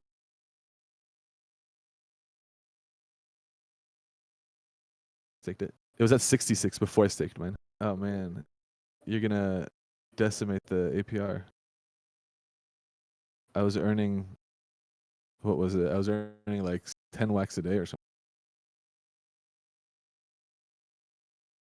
There we go. I'm in. To make sure I'm not sucking up too much of my CPU. Okay, we're good. All right, let's take a look at what we did last week. So pools, first things first. We're looking at our pools. Oh, Beans. I remember we jumped into this one because it had an absurd APR. This was just the rewards that we earned from last week, so really low risk. But I do remember this having a crazy APR. Let's see if the APR is still nuts up. We go to Farms tab and then switch on this staked only toggle. Okay, 200% is not bad, but it's not as nuts as it was when we first aped into this. I still, you know what, for it just being with the rewards. Let's see how much we ended up earning. Look at that. We made 18,000 woof just by taking the woof we earned last week and adding them into this pool, which is kind of awesome, especially considering that woof kind of took a shit over the course of the week. And so we actually weren't exposed to the woof taking a shit with this beans and LSW. Although I'm not sure what beans, Beans' trajectory was this week either. Could have also taken a shit. Let's see what Bean. I'm up to 300 LS wax from rewards, it looks like. That's pretty great. Armin. I have like 40% of the rewards on that pool. Damn. Yeah, it looks like Beans did fine. This is Beans in the 4-hour chart. So all week we've just been kind of coasting upwards. All right, let's see. The daily chart. Oh, yeah, that's definitely more than 5, 6, 7 days. Yep. 6, 7. Yeah. So all week that we've been in this pool, we've been cooking. Perfect. That worked really well for us. Compared that to had we just held or stayed in Woofy, which is what the most of the rewards that we moved into that were. We're on the daily chart here, and you can see, look at this. Down we go. Woofy's been also getting kind of sad lately. I think they got a delisting. Or no, what did Woofy have that made it? I'm not even sure if there was any event that was the reason for this. I think people are fearing the distribution from the tappers, the event. Yeah, 500 billion woof coming into circulation. It's definitely going to be a big old sell pressure. But yeah, so nice for a nice moves on that front that we did last week. Let's see how the rest of our pools are doing.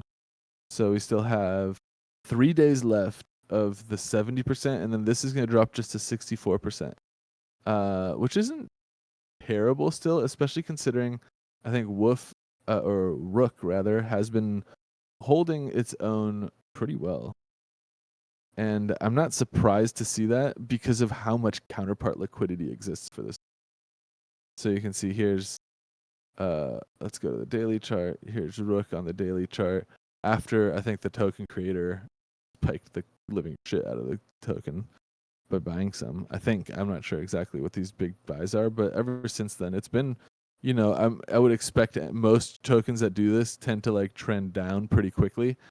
But this hasn't been doing that, and it's because it got spiked up this high by a buy, and then was after it was bought at that price and brought to this price, then the counterpart liquidity in liquid stake wax was added to the pool. So it basically was put in here at this price, which is a lot of confidence from the team, makes it clearly hold the line very consistent. So not surprised to see it, but excited to see it more. Like anything, definitely not super shaken out or running for the hills, just because we're running low on bandwidth here or runway here for this one. But let's take a look at our other runways. Nothing that we really have to worry about just yet. Everything else is cooking for at least for another week. Our wax booty has been doing fine too. If we check here, we can see this was 50 wax. We're at last 66, 7 almost wax. No, sorry, 65 wax. From 50 just in liquidity, and that's not including all the rewards we've been farming. Same with this guy, 17. So this one's come down a bit. SDM has come down a bit in terms of wax, and I'm honestly not surprised by that either, because a lot of its liquidity was paired with Woof. So when Woof took a shit, I imagine SDM would have taken a shit as well. So yeah, there it is. Very much in line with kind of like Woof's trajectory here. So SDM took a big sell-off. Woof or scope here. It's similarly timed with the Woof sell-off.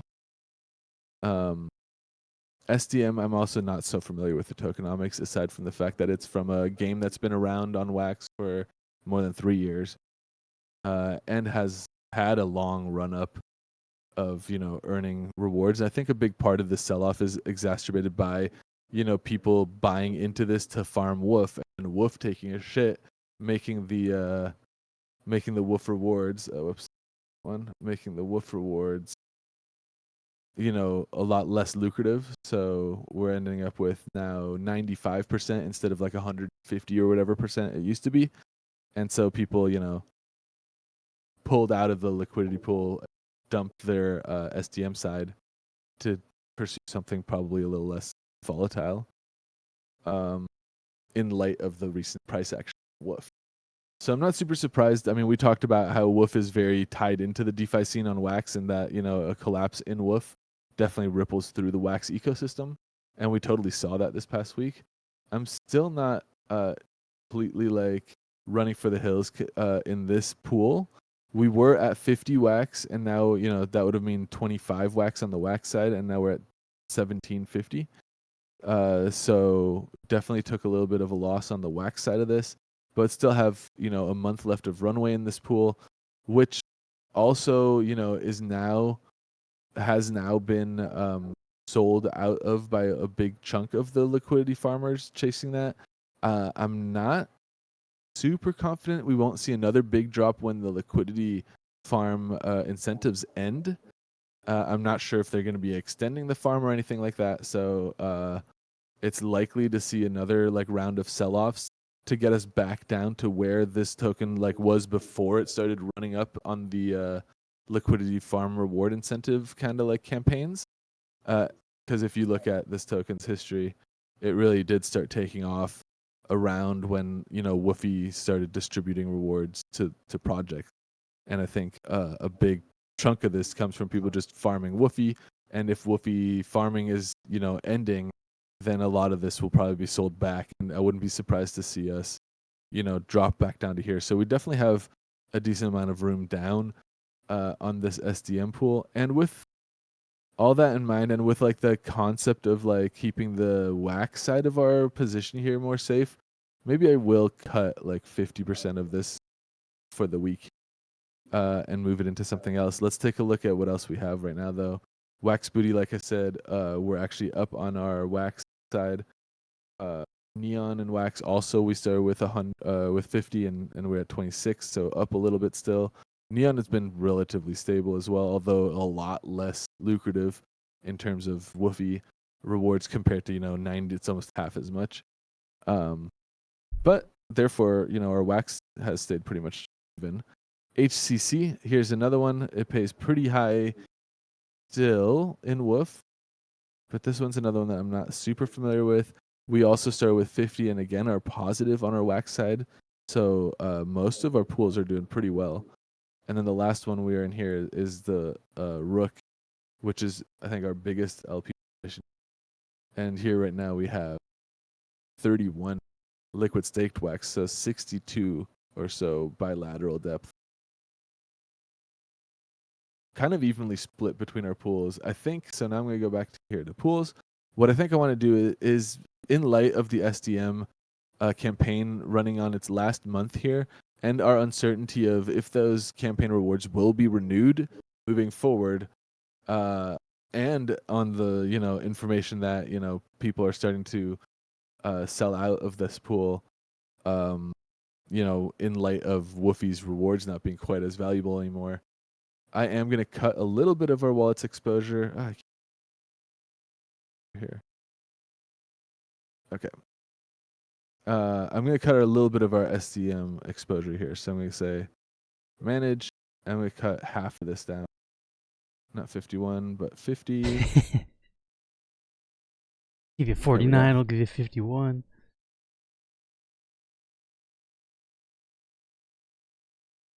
There we go.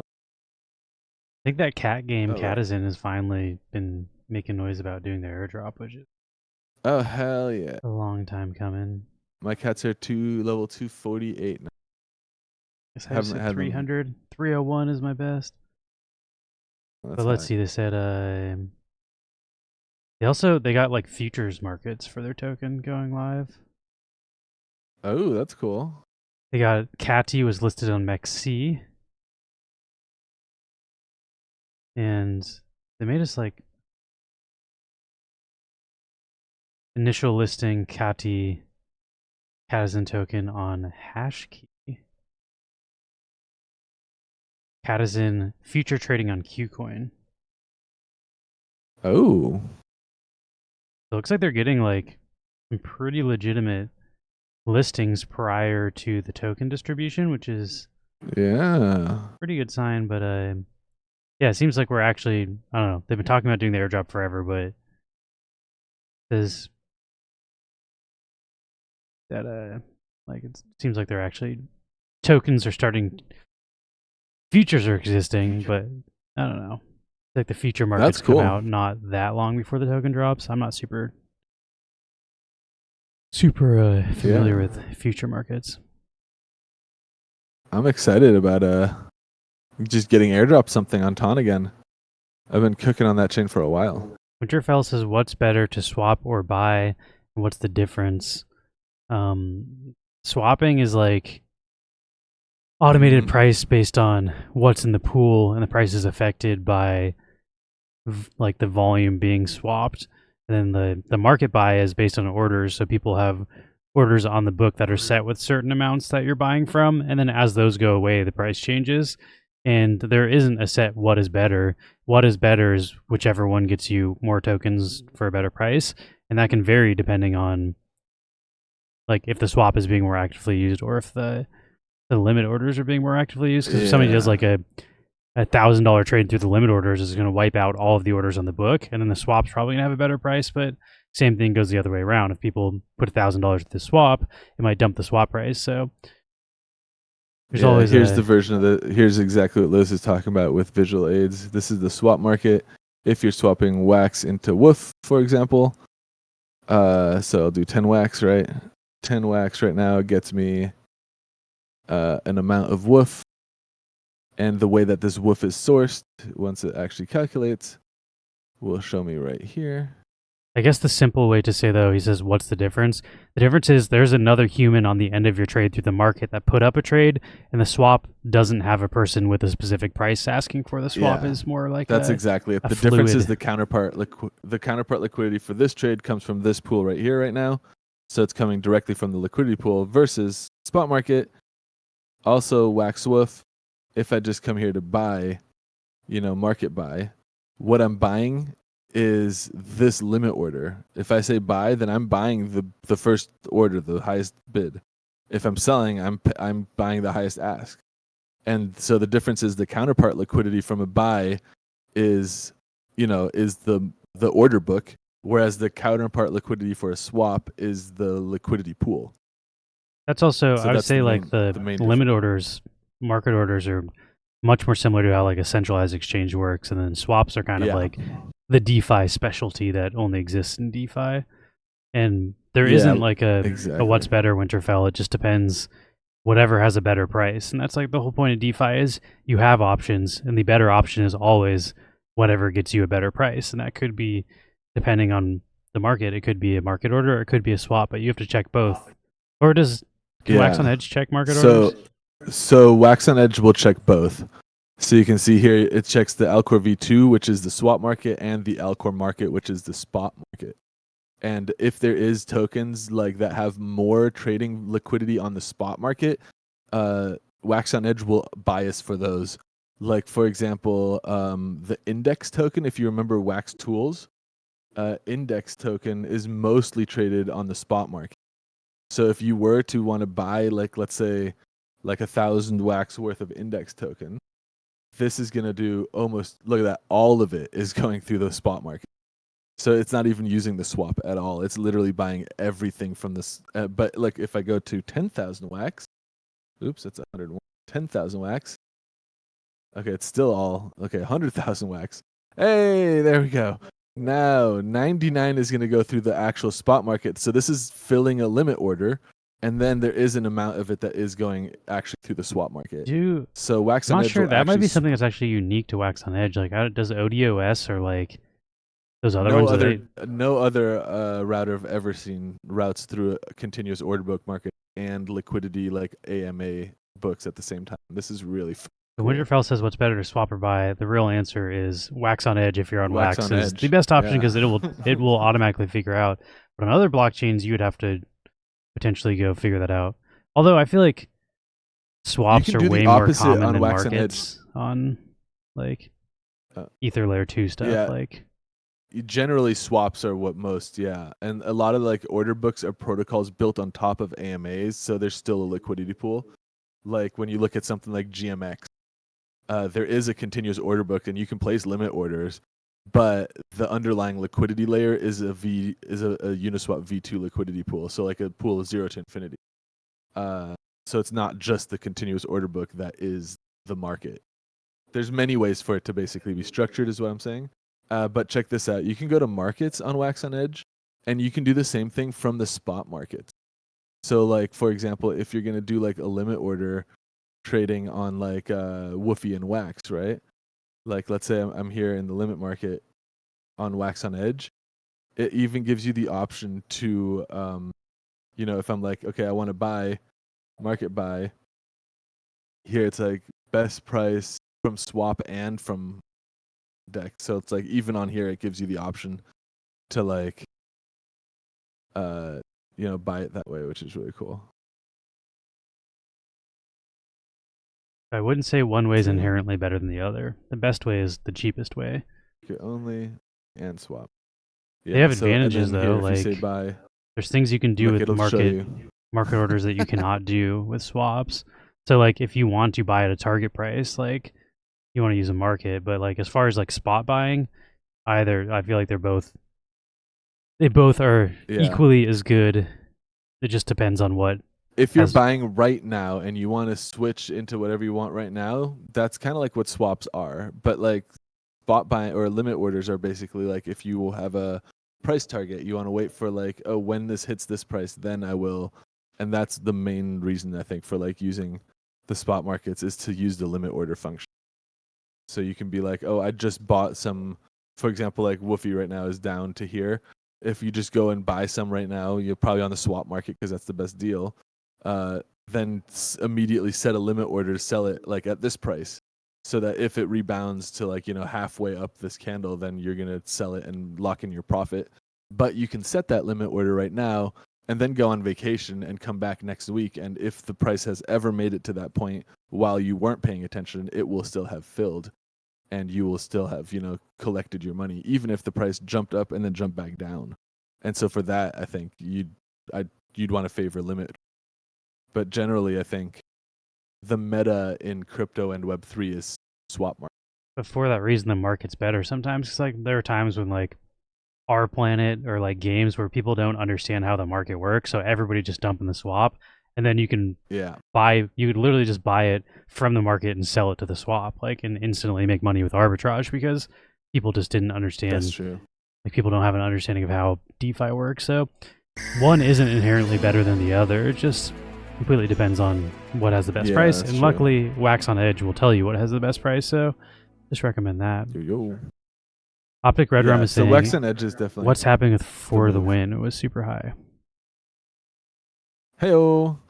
Oh yeah, somebody pulled out, I think also when Woofy tanked, somebody had added like over $100 worth of liquidity to the bought in FTW and added that to the Woofy pair, and then they had pulled out from that pool after Woofy started moving down and dumped the FTW again.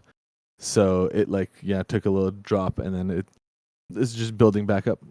Normal meme coin stuff. Somebody dipped out FTW. I'll show you what I'm talking about with the chart here. Yeah, here somebody sold out of this little spike. Was something where I think I had actually with one wallet I bought some and I sold some with my other wallet to kind of like even it out, because I was like, oops, I just sent the price way too high. And then from there it was trickling down as Woof was like starting to sell off, because part of the liquidity is paired with Woof, and then a Woof holder like sold all of his holdings in FTW and tanked this price, and then since then it just is climbing from the rewards that my yield farming wallet buys into it, plus the liquidity base that it's made up out of, which I added index tokens to that liquidity base. If you're curious. Or here, I guess it shows up better here. If we go to analytics and FTW, you can see here's the pools, and A lot of FTW there's pools. Yeah, so we got FTW Wax and LS Wax are like even amounts, both about 50 million, so both 5,000-ish in that liquidity. And then the Wolf pool has like 250 million, which I think only 150 million of this is owned by the FTW wallets. This one still has a lot of people participating in it that isn't, which I guess you can see all that shit by just clicking on that, and you can see how much is owned by the FTW like project by seeing here's the actual tokens liquidity. And then every week this stuff gets, harvested and distributed to the rewards pools again. But I recently added FTW. So a lot of these pools are owned exclusively by FTW, and they aren't incentivized or anything like this one, the Brawl. Neon was incentivized, and there's a few people still cooking in that one with me. But there's like TLM. This one's owned probably entirely by the FTW team wallet, which is just my wallet. And then recently I added there it is, FTW and index. So there's 1,000 index or something paired with this. An index token is like a token whose value goes up in terms of wax at around 20% APY based on bot activity that gets redistributed into the token. We talked about this months ago. It's a project called Wax Tools.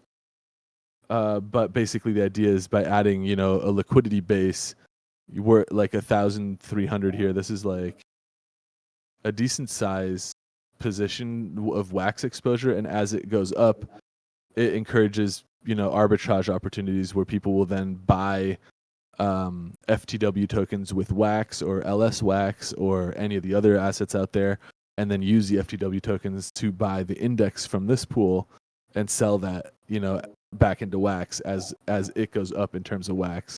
And you can see if we look at the spot market, this is what index does. So I figured it's a solid base liquidity asset to add to a base for the meme coin, because the majority of the liquidity is based in wax, and I want to create a wax arbitrage opportunity system that generates volume, because the volume is how I generate liquidity rewards for the FTW token. But here you can see that this is how index token performs in terms of wax. So it just basically slowly trickles up, and as it trickles up, the objective is to have the increase in index inspire people to buy FTW with wax to then sell the FTW to the index pool, and all that volume then helps to generate more fees, and then the fees are how I go and distribute to the farms. So if you then look at the FTW farms, all the trading fees every week get added, and so these were 30 days. Last Sunday I reset these back to 30 days, and that's why the APR basically has stayed the same for the last 3 weeks, just because the trading fees are enough to maintain this high of an APR. And the reason for that is because I have so many different pools with all that liquidity and all that trading, as TLM moves up versus Brawl versus Honey versus USDT versus Wax, all of those things trade back and forth to each other, which you can track here. Are you going to make a analytics. USDC pool now? USDC? Yes, I'm definitely, yeah. So like I said, the USDT pool, I never incentivize anyone else to participate in that. That just belongs to the FTW wallet. And so now that there's a new stable coin, I'm definitely going to migrate my liquidity from that USDT pool into the USDC pool. And, hopefully by being quick and early on that, generate more volume through my token, which if we look here, statistics, or not statistics. Yeah, no, statistics is right. Analytics, statistics, top token. You can see, I think FTW is the top 100 FTW. It's the 68th top token on Wax as far as 30-day volume, I think. And you can see here in the last 24 hours, because of its liquidity base, it does like $14 in trade volume, which all of those pools are 1% trade fees. And so you can sort of assume that I made about 1% as a project on this trade volume in the last 24 hours. So that's about 15 cents. And that 15 cents will then get used at the end of the week to buy more FTW off the floor, off the market, and keep distributing it out to people participating in liquidity. But you can see, it has now a diluted liquidity base, cumulative liquidity base worth 56,000 wax, almost $1,700. And I started this with like $400 or $500. So it's done that simply by distributing and I don't know, it's really cool. By people participating too, because this is cumulative, not just what FTW owns. This is like what the entire market is made up of now. But yeah, really fun. I've been enjoying running this little thing. It's definitely like a passion side thing on the that I'm continuing to do for pretty much indefinitely. Very easy. It doesn't take a lot of time to maintain, and it's really fun to see people interacting with it. And I'm still looking for opportunities to distribute. I still have half of this token supply to distribute in the future, so I want to distribute it to things like if Wax on Edge does some kind of campaign program in the future, I want to have some ready to go through that. If there's some type of new marketplaces that launch or money market protocols that eventually launch on Wax, I want to have project liquidity available for those things. So for now, no real plan to kind of distribute more tokens. I'm just going to maintain the liquidity base and keep on doing what I've been doing. I'm pretty confident that this is going to get back to where it was here and continue trending up, but we'll see how that goes. A decent supplies of the decent chunk of the supply of the token is still in the project's liquidity, and then I own a decent amount of it in my personal wallets. But there's also a decent amount of it that is owned now by people who bought into it and have stockpiled it themselves. So I can't control what they do, and that's why you get a little bit of these price dumps when everyone was consolidating their woofie, for example. That's what happened. I got our token or my token here got dumped on as liquidity farmers rushed for the hills, which also brought our woofie APR back up because now there's a lot less liquidity in this pool. This had been over 300 million at one point. Also, I think woofie, the FTW, we own some woofie in the PXJ farm. So every week, I also claim the PXJ that earns and distribute that to the woofie stakers. There's a bunch of stuff going on that I'm testing and playing around with here. But yeah. All right, let's do a giveaway. That covers, that covers pretty much what we want to do in DeFi. It's a good stopping point for Wax DeFi today. New giveaway form. If you typed !neon prior, you have to retype it. !neon in your Wax wallet. We will give away some woof. And Rock Metal asks, what's going to happen with the Neon/Wax farm? This current period times out, restart with Neon or woof. It will just be a pool, but farm. We will add more woof. We've still got a billion woof, and we should have a billion more woof coming next month. We put 100 million in for 3 months, so theoretically we could do years worth of woof rewards in the Neon Wax. Yeah. And that is kind of the plan, at least to extend it for another 3 months, at least. So, yeah, the plan is to continue those rewards. Someone was disappointed. They're like, oh, you can't farm Neon anymore. I want more Neon. But what you can do is farm woof and then sell that woof and buy Neon with that woof and essentially farm Neon that way. Yeah.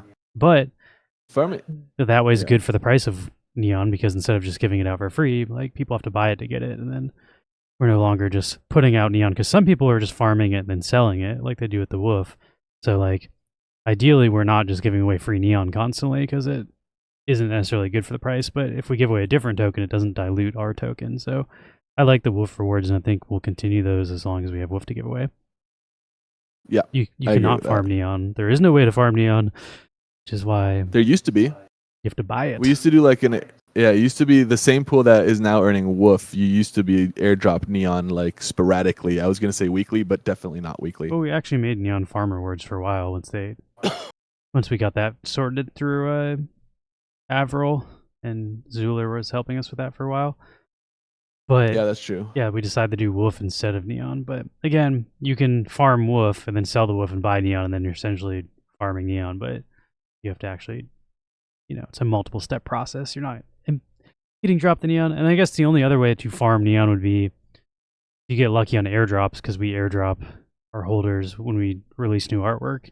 We airdrop some of that to our holders, and then you can blend the new artwork into Neon Blend tokens. Then Neon Blend tokens are what Neon is. So you can get it through our NFTs if you're able to either get airdropped our NFTs or win them in giveaways, which we do occasionally on stream. But I wouldn't say that's a reliable way to farm Neon. Yeah, that's kind of though a farm. All right, let's do this giveaway. There's definitely a bunch of like stake pools on Wax DAO that I like to farm because I feel like they're pretty low risk. Like you just put in a token and get paid something and then move on afterwards.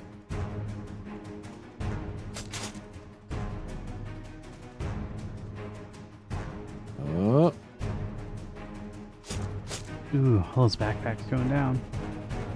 Oh, I gotta get a little schwabber to schwab out this bowl.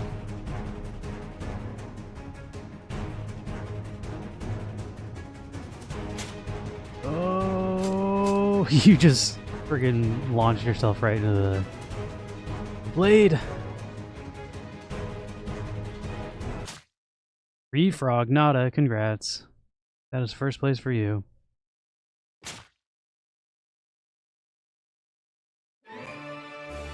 Should maybe save it for Off the Rails, but watching this HBO documentary last night, that was pretty crazy about like people that own monkeys, like recreationally. I don't know if recreational is the right word for it, but people that have like monkeys as pets, basically.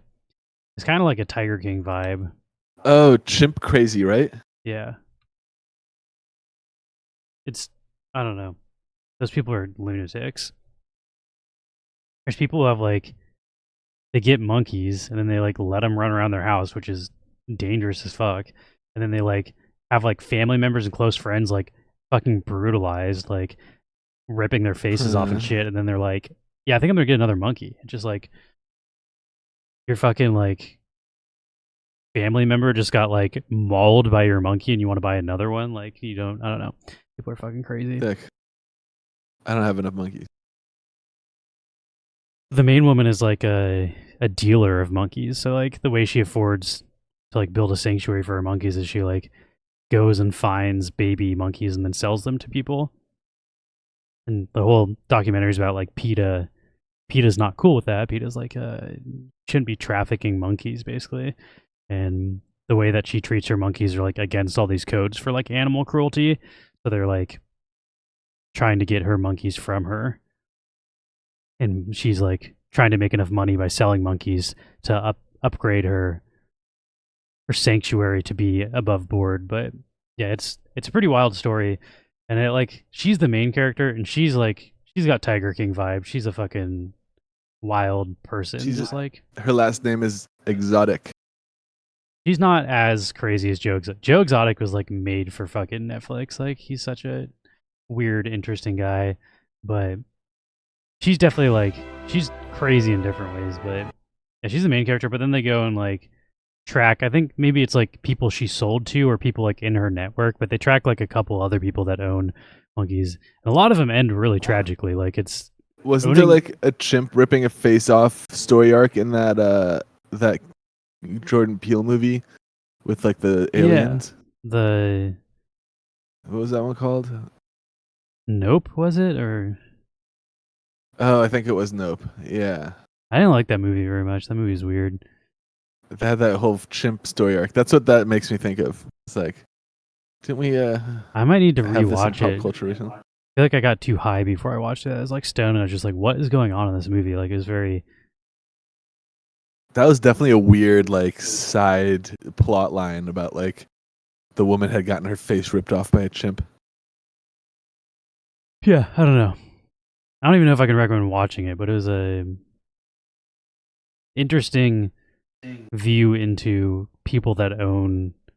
I feel like you just shouldn't own monkeys after watching that. Like, one, super dangerous, and then two, like, they're not in their natural environment when you have them like in cages in like barns and in your house and shit. Like, they don't get to Yeah. like do monkey stuff, and like they look sad, and like they like feed them human food and shit. Like they're giving them like Coke and like I don't know. It's just like these people. The other sad thing is they really Ugh. love the monkeys. Like they're like, I love these. You can't steal my babies. She's like, I love these more than my actual children. She says, and she has children, and the children are like, what the fuck? Like in the interviews, so she like Damn. really loves the monkeys, which is the sad thing too, where it's like she's not trying to abuse the monkeys, but like the way that they raise the monkeys is just like not good for the monkeys. There's also got That's one of the main characters of the documentary is Alan Cumming, the actor. I think that's his name, Alan Cumming. But he was in a movie with the monkey that the main woman owns, like because the monkey was a Hollywood actor monkey that had been kind of like domesticated man. around humans a bunch, and he's a big part of like trying to work with PETA to get the monkey back. Oh. Weird. That sounds like that sounds like a Tiger King style At one documentary. point, they put up a $20,000 bounty for information on the monkey. They like accuse her of Jeez. faking the monkey's death. She's like, "This monkey died. I don't have it anymore." And they're just like, "No, it fucking didn't," because like PETA was trying to get the monkey from her. I don't know. It's a wild story. I won't spoil That's anything else, pretty but that's pretty fucking wild. They're like that monkey died. That's wild, dude. Fucking Tiger Kings. yeah, I don't know. The whole thing is like kind of bizarre racket, like breeding and distributing. Oh yeah, she doesn't even breed them; she just distributes them. But like distributing animals that really should be wild animals and not domesticated by humans. Right. But yeah, I don't know. It's kind of depressing, so I don't know if it's something I really recommend watching. I just wanted to be like, yeah, that was fucking weird. I don't know what to think about it after finishing it. I was like, that's fucking. Some people live bizarre ass lives. Like, why would you choose to do that with your life? That is a pretty wild insurance racket there. Random Kings got in mind. Just like fake your exotic pet's death and like have it I don't insured. know that insurance covers exotic animals. Like, I feel like you could get a what policy insurance that's like a company life is insurance. like? I'm gonna insure There's your life fucking insurance for gorilla. dogs and stuff. There's definitely got to be that. Definitely. You can get life insurance for your dog. But that wasn't why she did it. She did it because she was like PETA was gonna try to take it from her, and she's like, "Oh, if it doesn't exist because it's dead. You can't steal my baby from me." Yeah, that's also just That's the first time I've ever heard of someone potentially faking a monkey death. The whole situation's so bizarre, and they filmed all of it too. Like she had like trials on Zoom where they're like trying to prove that she still had the monkey. And they brought in like an expert of like what monkey ashes would look like. She said it was cremated, and he's like, we're gonna cremate a fucking cow and show you what the bones look like after they're cremated, and it didn't look like what she delivered us." Like it's like it's fucking shit gets bizarro world. It's kind of I don't know, it's definitely an interesting documentary. It's not uplifting at all, but if you're into like weird stuff, check it out on HBO. Took a break from my usual true crime documentaries to watch that one.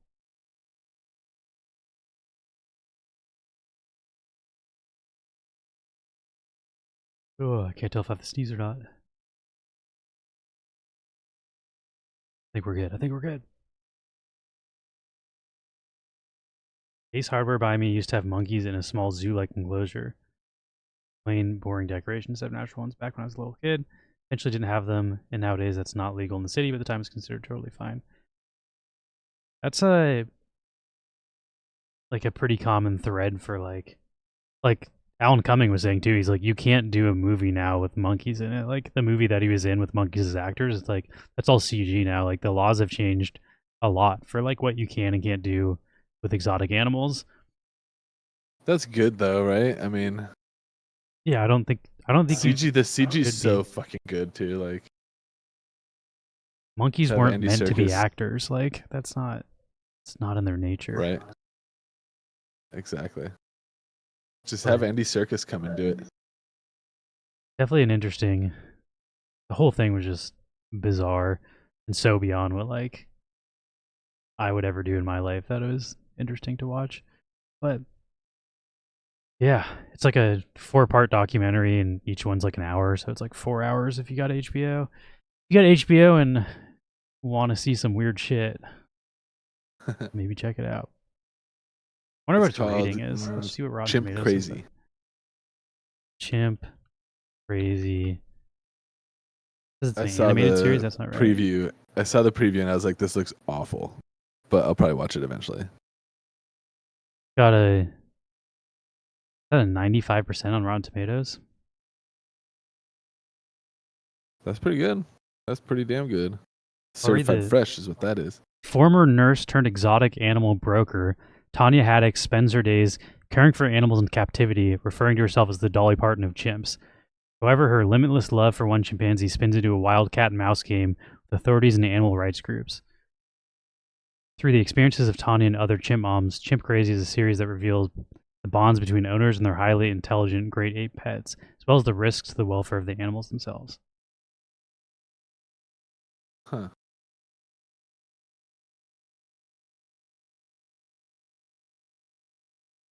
How much does the guy charge for his expert opinion? $500 a look at bones? I have no idea. They spent like thousands. Like I don't know. I don't want to ruin anything, but like the legal fees end up adding up to be a lot for both parties in situation. I don't know how much they paid the bones expert. Yeah, I didn't know that like if you cremate something with that large of bones and you don't pulverize the remains, like it's big chunks. It's not like a powder. Like there are like baseball-sized chunks of bones left over after you burn it. Oh.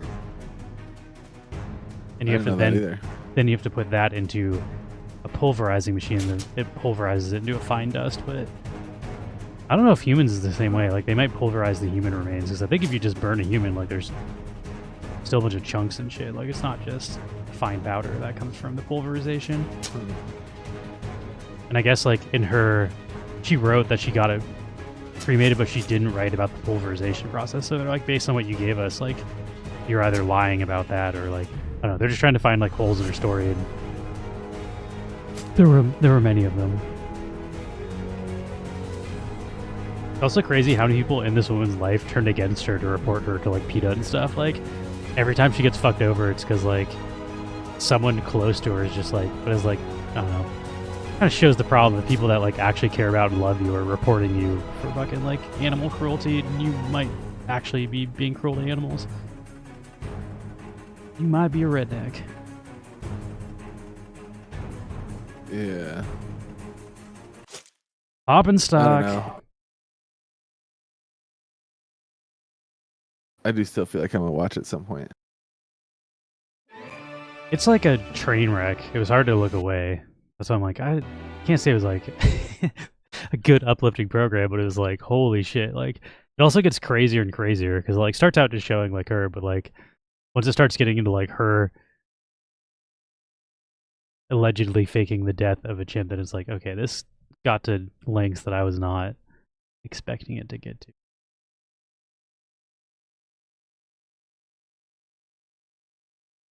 Poppin' style. Let's see, what else have we got going on this week? We got tomorrow, Off the Rails. Got some videos lined up. The Amster, of course, posts a bunch like he always does. Actually, I did a few this week.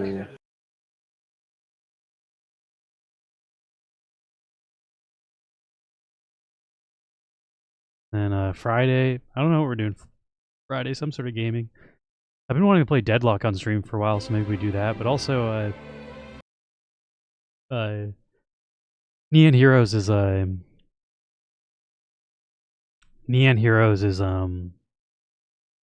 booting back up their streaming program, so we might get codes to give away for Neon Heroes, where people get the currency that gives you points towards the airdrop for watching our stream. If we have those to give away, then maybe we'll stream Neon Heroes, but that'll be Friday. Ooh. Illuvium keeps trying to get us to these sponsored streams too, but I'm like, I don't know. There's so many good games, I don't want to just keep streaming that one over and over. That one, I don't know. It's alright. It's definitely not like the style of game that I prefer. Like, I'd prefer to play an Overwatch style shooter than a like kind of Yeah, like same. resource grinding Pokemon catching game. Yeah, or what's that one? What would you call the Dead Drop? Dead Drop is like a looter shooter. I don't know. It's a looter shooter with extraction. I don't know if there's a specific. I don't know. Let's look up Tarkov. Tarkov is like the game that is the king of that genre. They call it a tactical first-person shooter. I've been playing a bunch of VR shooters lately. That's super fucking fun. Survival video game that borrows elements from massively multiplayer online games. Incorporates 3 different modes: online PMC raids, scavenger raids, and temporarily offline. Oh, nice. Yeah, Tarkov, I think, is definitely like the king of that genre. Yeah.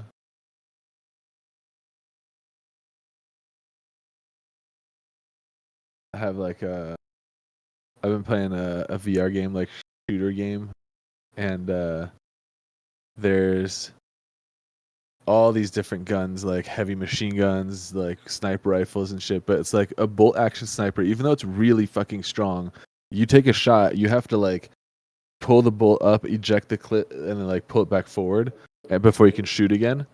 And that means like taking your finger off your trigger, and like, you know, it's a lot of like activity.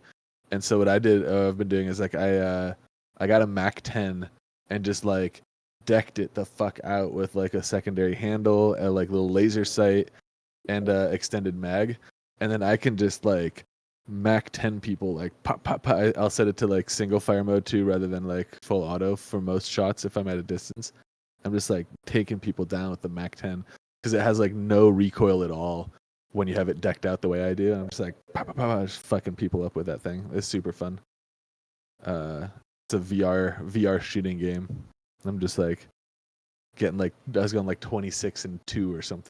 It's like murking 10-year-olds, little kids like squealing. No, just like spawn killing them. So much fun.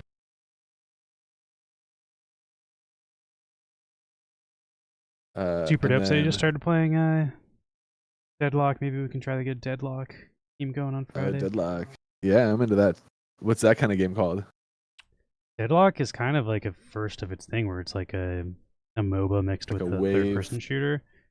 That's so dope. Yeah. It's playing you're a like lot pushing. It has some Overwatch thing because you're like pushing a point, but there's like 4 points at once that you're pushing. Yeah, I mean that's lanes and whatever, like 4 MOBAs. lanes. That's how Dota and League of Legends work. That's definitely closer to that than Okay. Overwatch was sort of like the first-person shooter version of that, though, whereas like, like each character has unique traits, because that's how MOBAs are too, where there's like 30 characters and they all have different playstyles. So I feel like that kind of like that spilled really cool. over into Overwatch, and now this is like mixing. I don't know. It's kind of a new thing though. I think it's dope. I was playing a lot of the other day. I was playing a bunch of Neon Heroes with Quadrille. Had a good team going. We won all of our games except one, which I'm pretty sure some guy was hacking in, but that was pretty fun.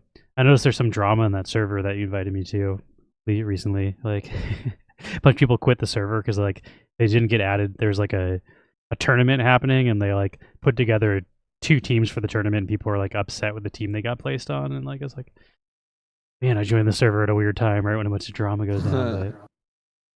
But yeah, damn. I wasn't involved in any of it, so I don't really give a shit. And I also would not be expected to be invited to a team in a server that I like just joined. Yeah, that's true.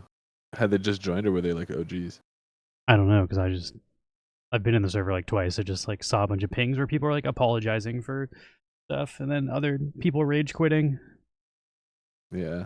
But I like that. I like when Discord servers have like roles where it shows you that people are like OG members. I will say the It's people in always there are really good at the game though. We won like all of our matches. It's also like the matchmaking kind of fucked for that game, where like you end up getting placed against teams that don't even have like enough players. Like you join with the full 6 stack, and then you like have to play 4 people, and then they get people backfilling, but the people are quitting as they're backfilling, and like I don't know. It's like pre-mades are kind of like, if you just have 6 players, even if you're not that good, you're most likely going to win most of your matches. You're not getting teamed up against other 6 stacks like you do in most games with matchmaking, where it's like, yeah, if you want a 6 stack, your matchmaking just got harder because you're not playing against other organized teams. But I don't know. It's such a new game. I don't know if there's enough players to have a bunch of 6 stacks like queuing against each other. But it's definitely frustrating as a solo queue player. So it is nice if you can get teammates. Yeah, it'll probably get there. I could be down to play that on Friday too, though. Maybe instead of Deadlock. I don't know if Quadrell, you're available if you want to join us. I know Andre plays a lot too. You guys all like, I can never get your schedules down though because you're in Europe, but Quadrell's like in Europe, but then he also friggin' like stays up until like, I don't know, he'll stay up for like 36 hours straight. So it's like he's awake at times that he shouldn't be awake at. Sort of like me. Like I'm in the US, but like I'm hanging out with Europeans all the time because I'm up till like 6 a.m. in my fucking time zone. So I don't know. Yeah, Deadlock is a Web 2 game, but I think it's going to be like the next biggest game. Like, we can go to Twitch right now. I bet the Twitch category has an ass ton of viewers. It's also in beta. Like, for a beta game, it has insane viewership. Let's see. Deadlock.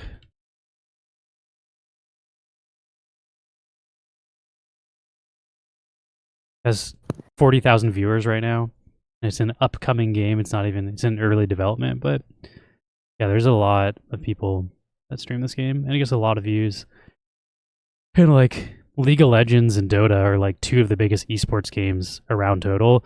And then say like some of the other biggest ones are like Valorant, Counter-Strike, and Overwatch. And this game's like a mashup of all of those games. So it's like, I don't know. It's also made by Valve, who makes Counter-Strike and has the largest platform for video game distribution. So if they promote it through Steam, you know, a lot of people will see it, and then they can probably immediately find large partners to sponsor large tournaments. So, yeah, I don't know.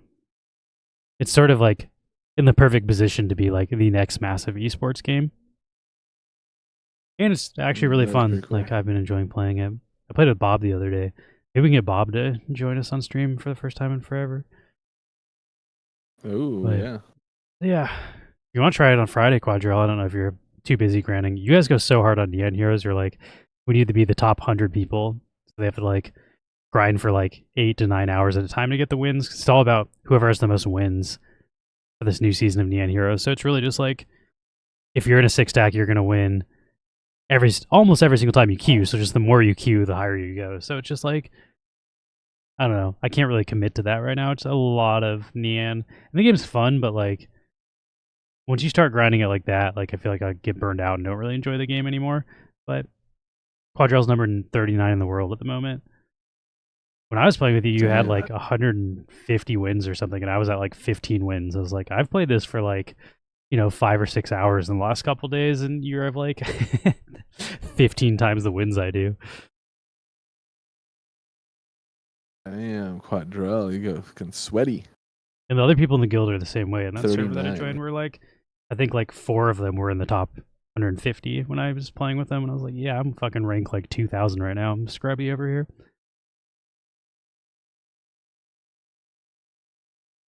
All right, let's do another giveaway. Probably, I don't know, if we have nothing else to go over, wrap the stream early-ish. Need to start getting in the habit of wrapping around now. It's tomorrow. Thursday night football starts right now, so tomorrow will have to be wrapped by 5-ish.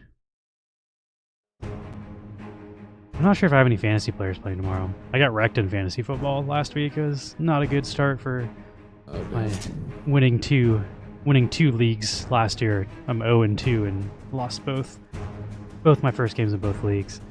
I did also like get some bullshit opponent stuff where like my opponents had players that got like triple their projected score. But fantasy's gonna fantasy. Excited for week 2. I think I can come back. Yeah, when does it start up? I've been seeing commercials for it starting up again. Football started last week. Oh, that's why I've seen commercials, I guess. Last Thursday. This week 2 starts this Thursday. They do Thursday football, then they do Sunday and Monday. Yeah. There's one game on Monday, one game on Thursday, and then almost everything else on Sunday.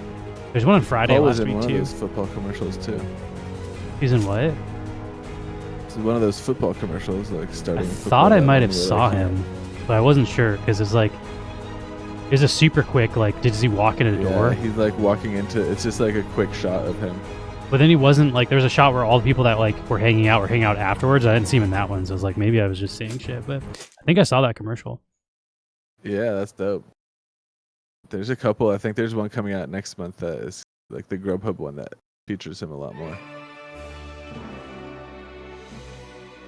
That's dope. It's funny to It's see pretty big commercial spot to be on friggin' football. the football one. Yeah, it's funny how many people reach out and like say that they see him in that commercial, even though it's like he literally is just in it for like 2 seconds, walking into the door, like walking into the party. But people will be That like, means "Oh, I definitely saw you." him because I thought I saw him, but I thought like I couldn't rewind because I was on a live stream. Also, like Right. I don't really intently watch the commercials. I'm usually go over to another Right, screen on yeah. my computer when the commercial's on. But I was like, was that Paul? It's a pretty cool commercial with like a bunch of CGI characters and shit. Yeah, Like, that was there's a definitely the one I lion. saw. I wonder if we can find that Yeah. one. We shouldn't do it today. We'll probably get fucking copyright strikes, but tomorrow we can look for it. It's probably on YouTube. Yeah. I think that's the one Yeah, that they keep definitely. playing. They fucking have like a Velvet Underground song is like the new theme of football, which is strange. I'm like, Oh, what? really? Like, it's the Sunday morning. They play like that like the intro that song. He's like do do do do do. That was the wrong melody, but it's like on like a toy piano. I heard. I was like, is that the Velvet Underground? Because they don't do the lyrics in a bunch of the commercials, but then like on one variation, they're like Sunday morning brings the dawn in. I was like, what a Oh. weird time to be in that the Velvet Underground's being used for NFL commercials. Yeah, wow.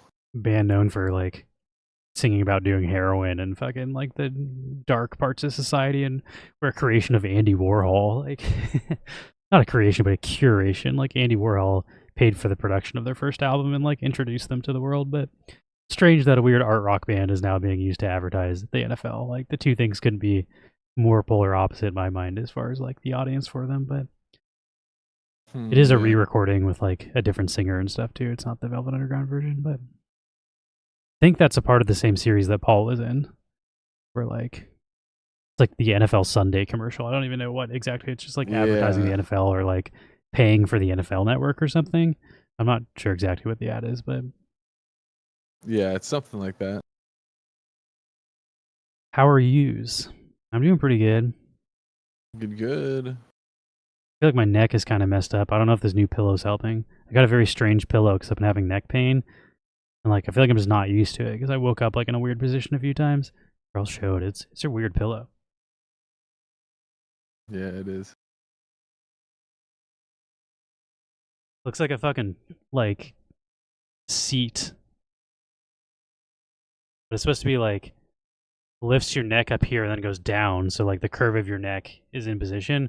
But my problem is like I wake up not in that middle position. Like I wake up on the side and then I'm at an even weirder angle and my neck hurts worse. So I might thrash too much.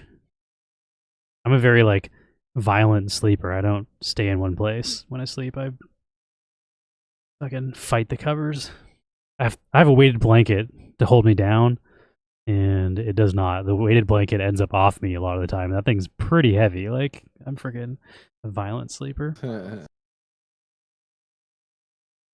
gonna give it a few more days. I might have to return it if I keep waking up with more neck pain. That's kind of the opposite of what I'm trying to do. Right. I might try flipping it over too. I think I might have been on the wrong side. Each side has like slightly different heights and stuff. The one I'm on has like a huge fucking angle. I'm like, maybe if I go to the other one that's more all on the same plane, if I roll over, it won't fuck me up as much.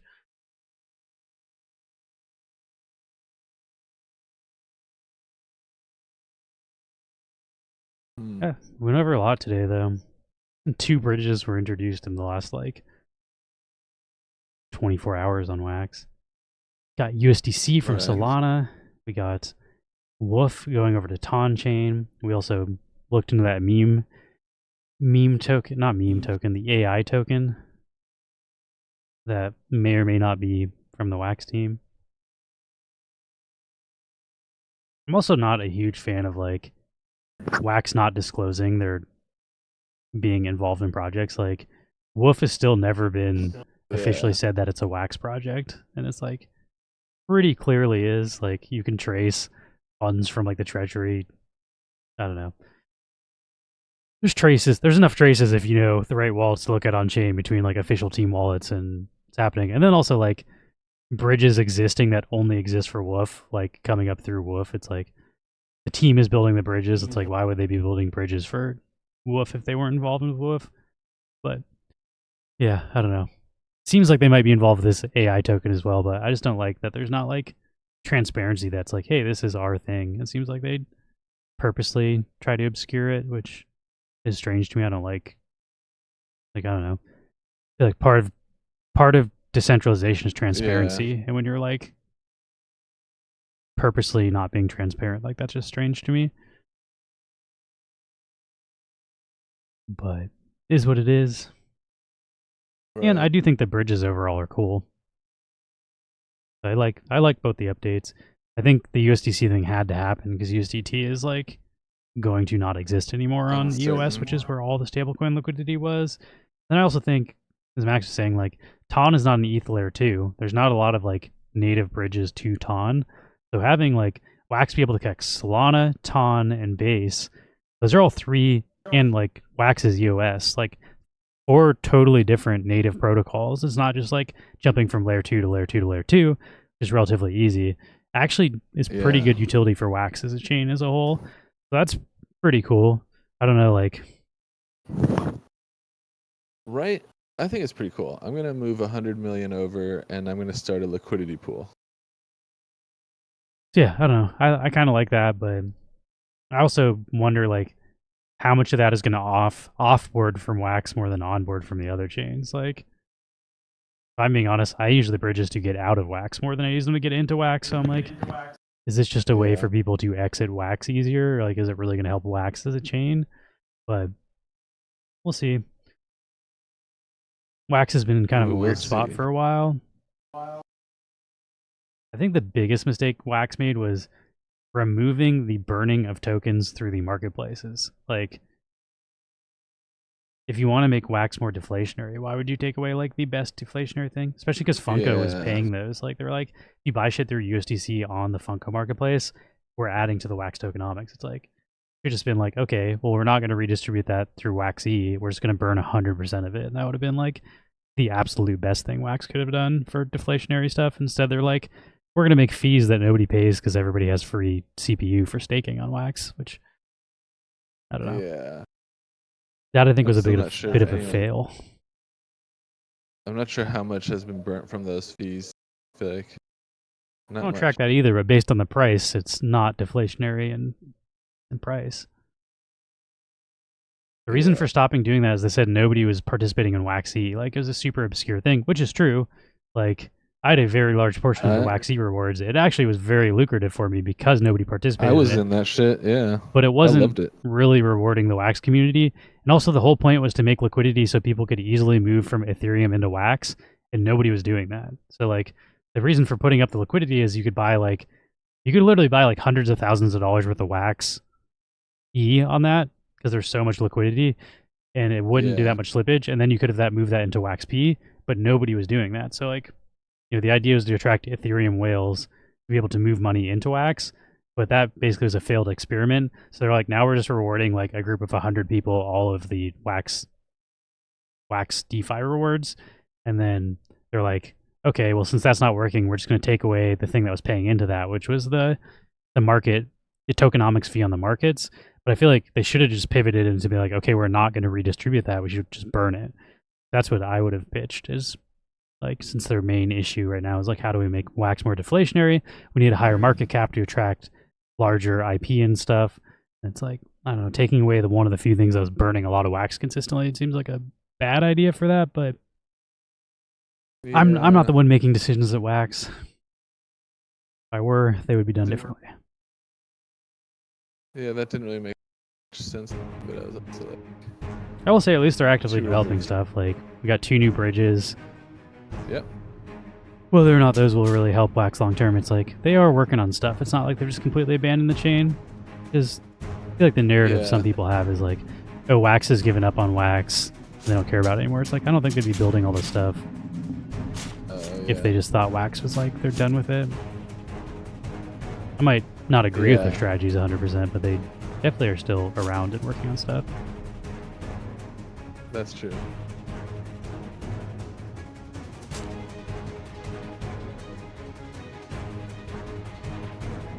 They also have like interesting track record.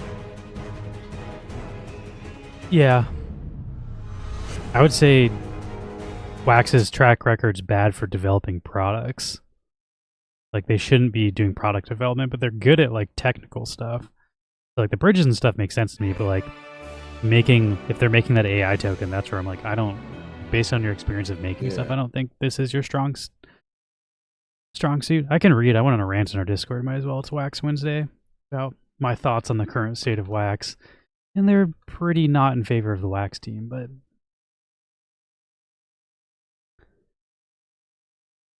like, end our stream with some salt. Why not? Salt, yeah. It's been a while since we had salt. Not that long. Just a bummer to friggin' like recap everything that's happened and be like, ugh.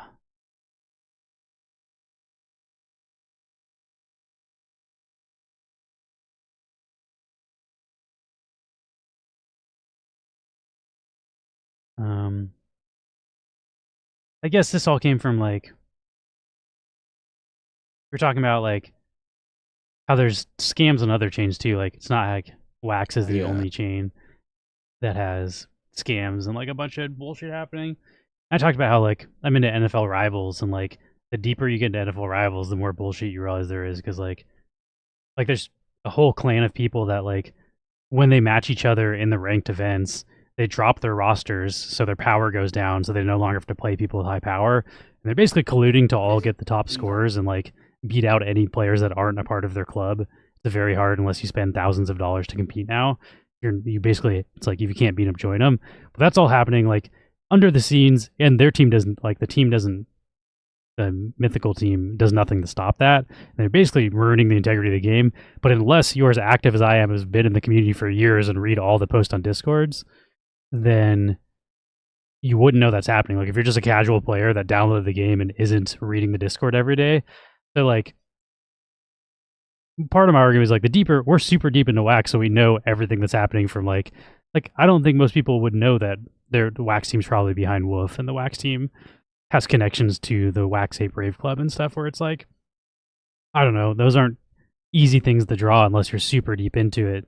But like the deeper you get into it, the easier it is to see all the corruption and stuff. But I think that's true for other chains, and like I'm not super into Polygon, I'm not super into Base, and like I don't know that I've never interviewed the core team and like know their wallets and are able to track it on blockchain explorers and can see what they're doing behind the scenes. Like, I'm sure a lot of corruption exists on other chains that we don't see because we're not as active in it in Wax. But that's just a preface to saying I do think like you can't say Wax is the same as like Base or IMX or these chains that are thriving, because why isn't Wax doing as well as those other chains, and why don't we have major IP, and why aren't we onboarding new users? Like, there are issues beyond just like there's a bunch of scams on Wax. That's like not the reason why Wax is completely ended up at 3 to 2 cents or whatever. But I just want to preface that to say how I got into ranting about where I think Wax went wrong. But I said, I think the biggest issue with Wax is that the team themselves make poor decisions that have screwed over the community. It's one thing to have third party develop a rug pull / shit project, but when they're directly responsible for blockchain brawlers, music mogul / spin tycoon, it shows a pattern of pumping out stuff that's closer to a cash grab, a sustainable project. Same can be said about like, I don't know, those Wax bees, the V bots, the V punks. Like, there's just a laundry list shit of stuff Wax has released that like hyped for like 20 minutes and then they just never did anything with and is now like collecting digital dust. And I will also say, I didn't go deep into this, but they don't make money on most of that stuff, which is also the weird thing where it's like, they're always like, yeah, we lost money on blockchain brawlers. It's like weird because you made hundreds of thousands, if not millions of dollars and wrecked the community's trust because you produced an awful product and lost people a ton of money. Like people that are paying $20,000 for one brawler auctions, like all those people like completely lost faith in anything you can do on the chain, and you also lost money from that. So it's like, I don't know, it's a lose-lose. It's bad for the chain, bad for the reputation, and bad for them. So it's like, maybe they just shouldn't be trying to be game developers. Maybe they shouldn't try to be like meme coin and AI token developers because like they're generally not good at that stuff. But follow up with that, I said they rebranded the gaming studio from Tyranno, probably because it was wrecking the reputation, but it was originally Wax Studios.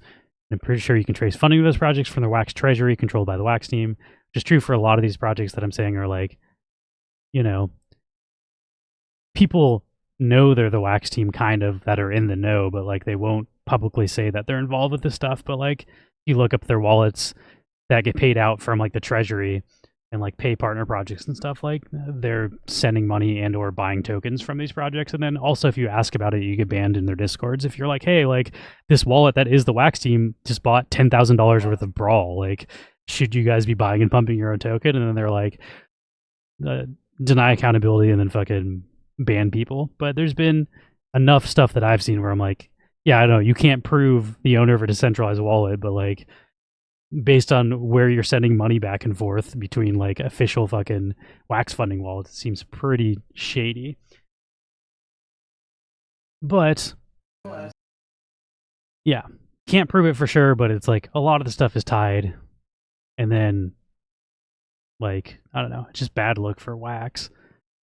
And then I also said, I'm not sure what they do is ever malicious at a certain point.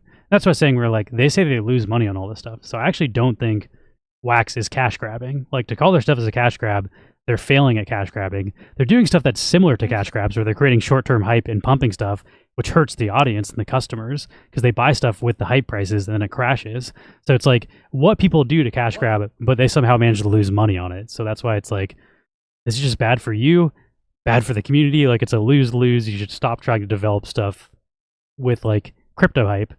But they said, I compared it to like Corey from Uplift. I was like, Corey from Uplift might have good intentions and not be a scammer, but every fucking thing he touches hurts everybody who buys into it. So at a certain point, it's like, does it matter what your intentions are? Like, and I don't think the Wax team is as bad as Corey. Corey like straight up fed us to wolves and actual scammers.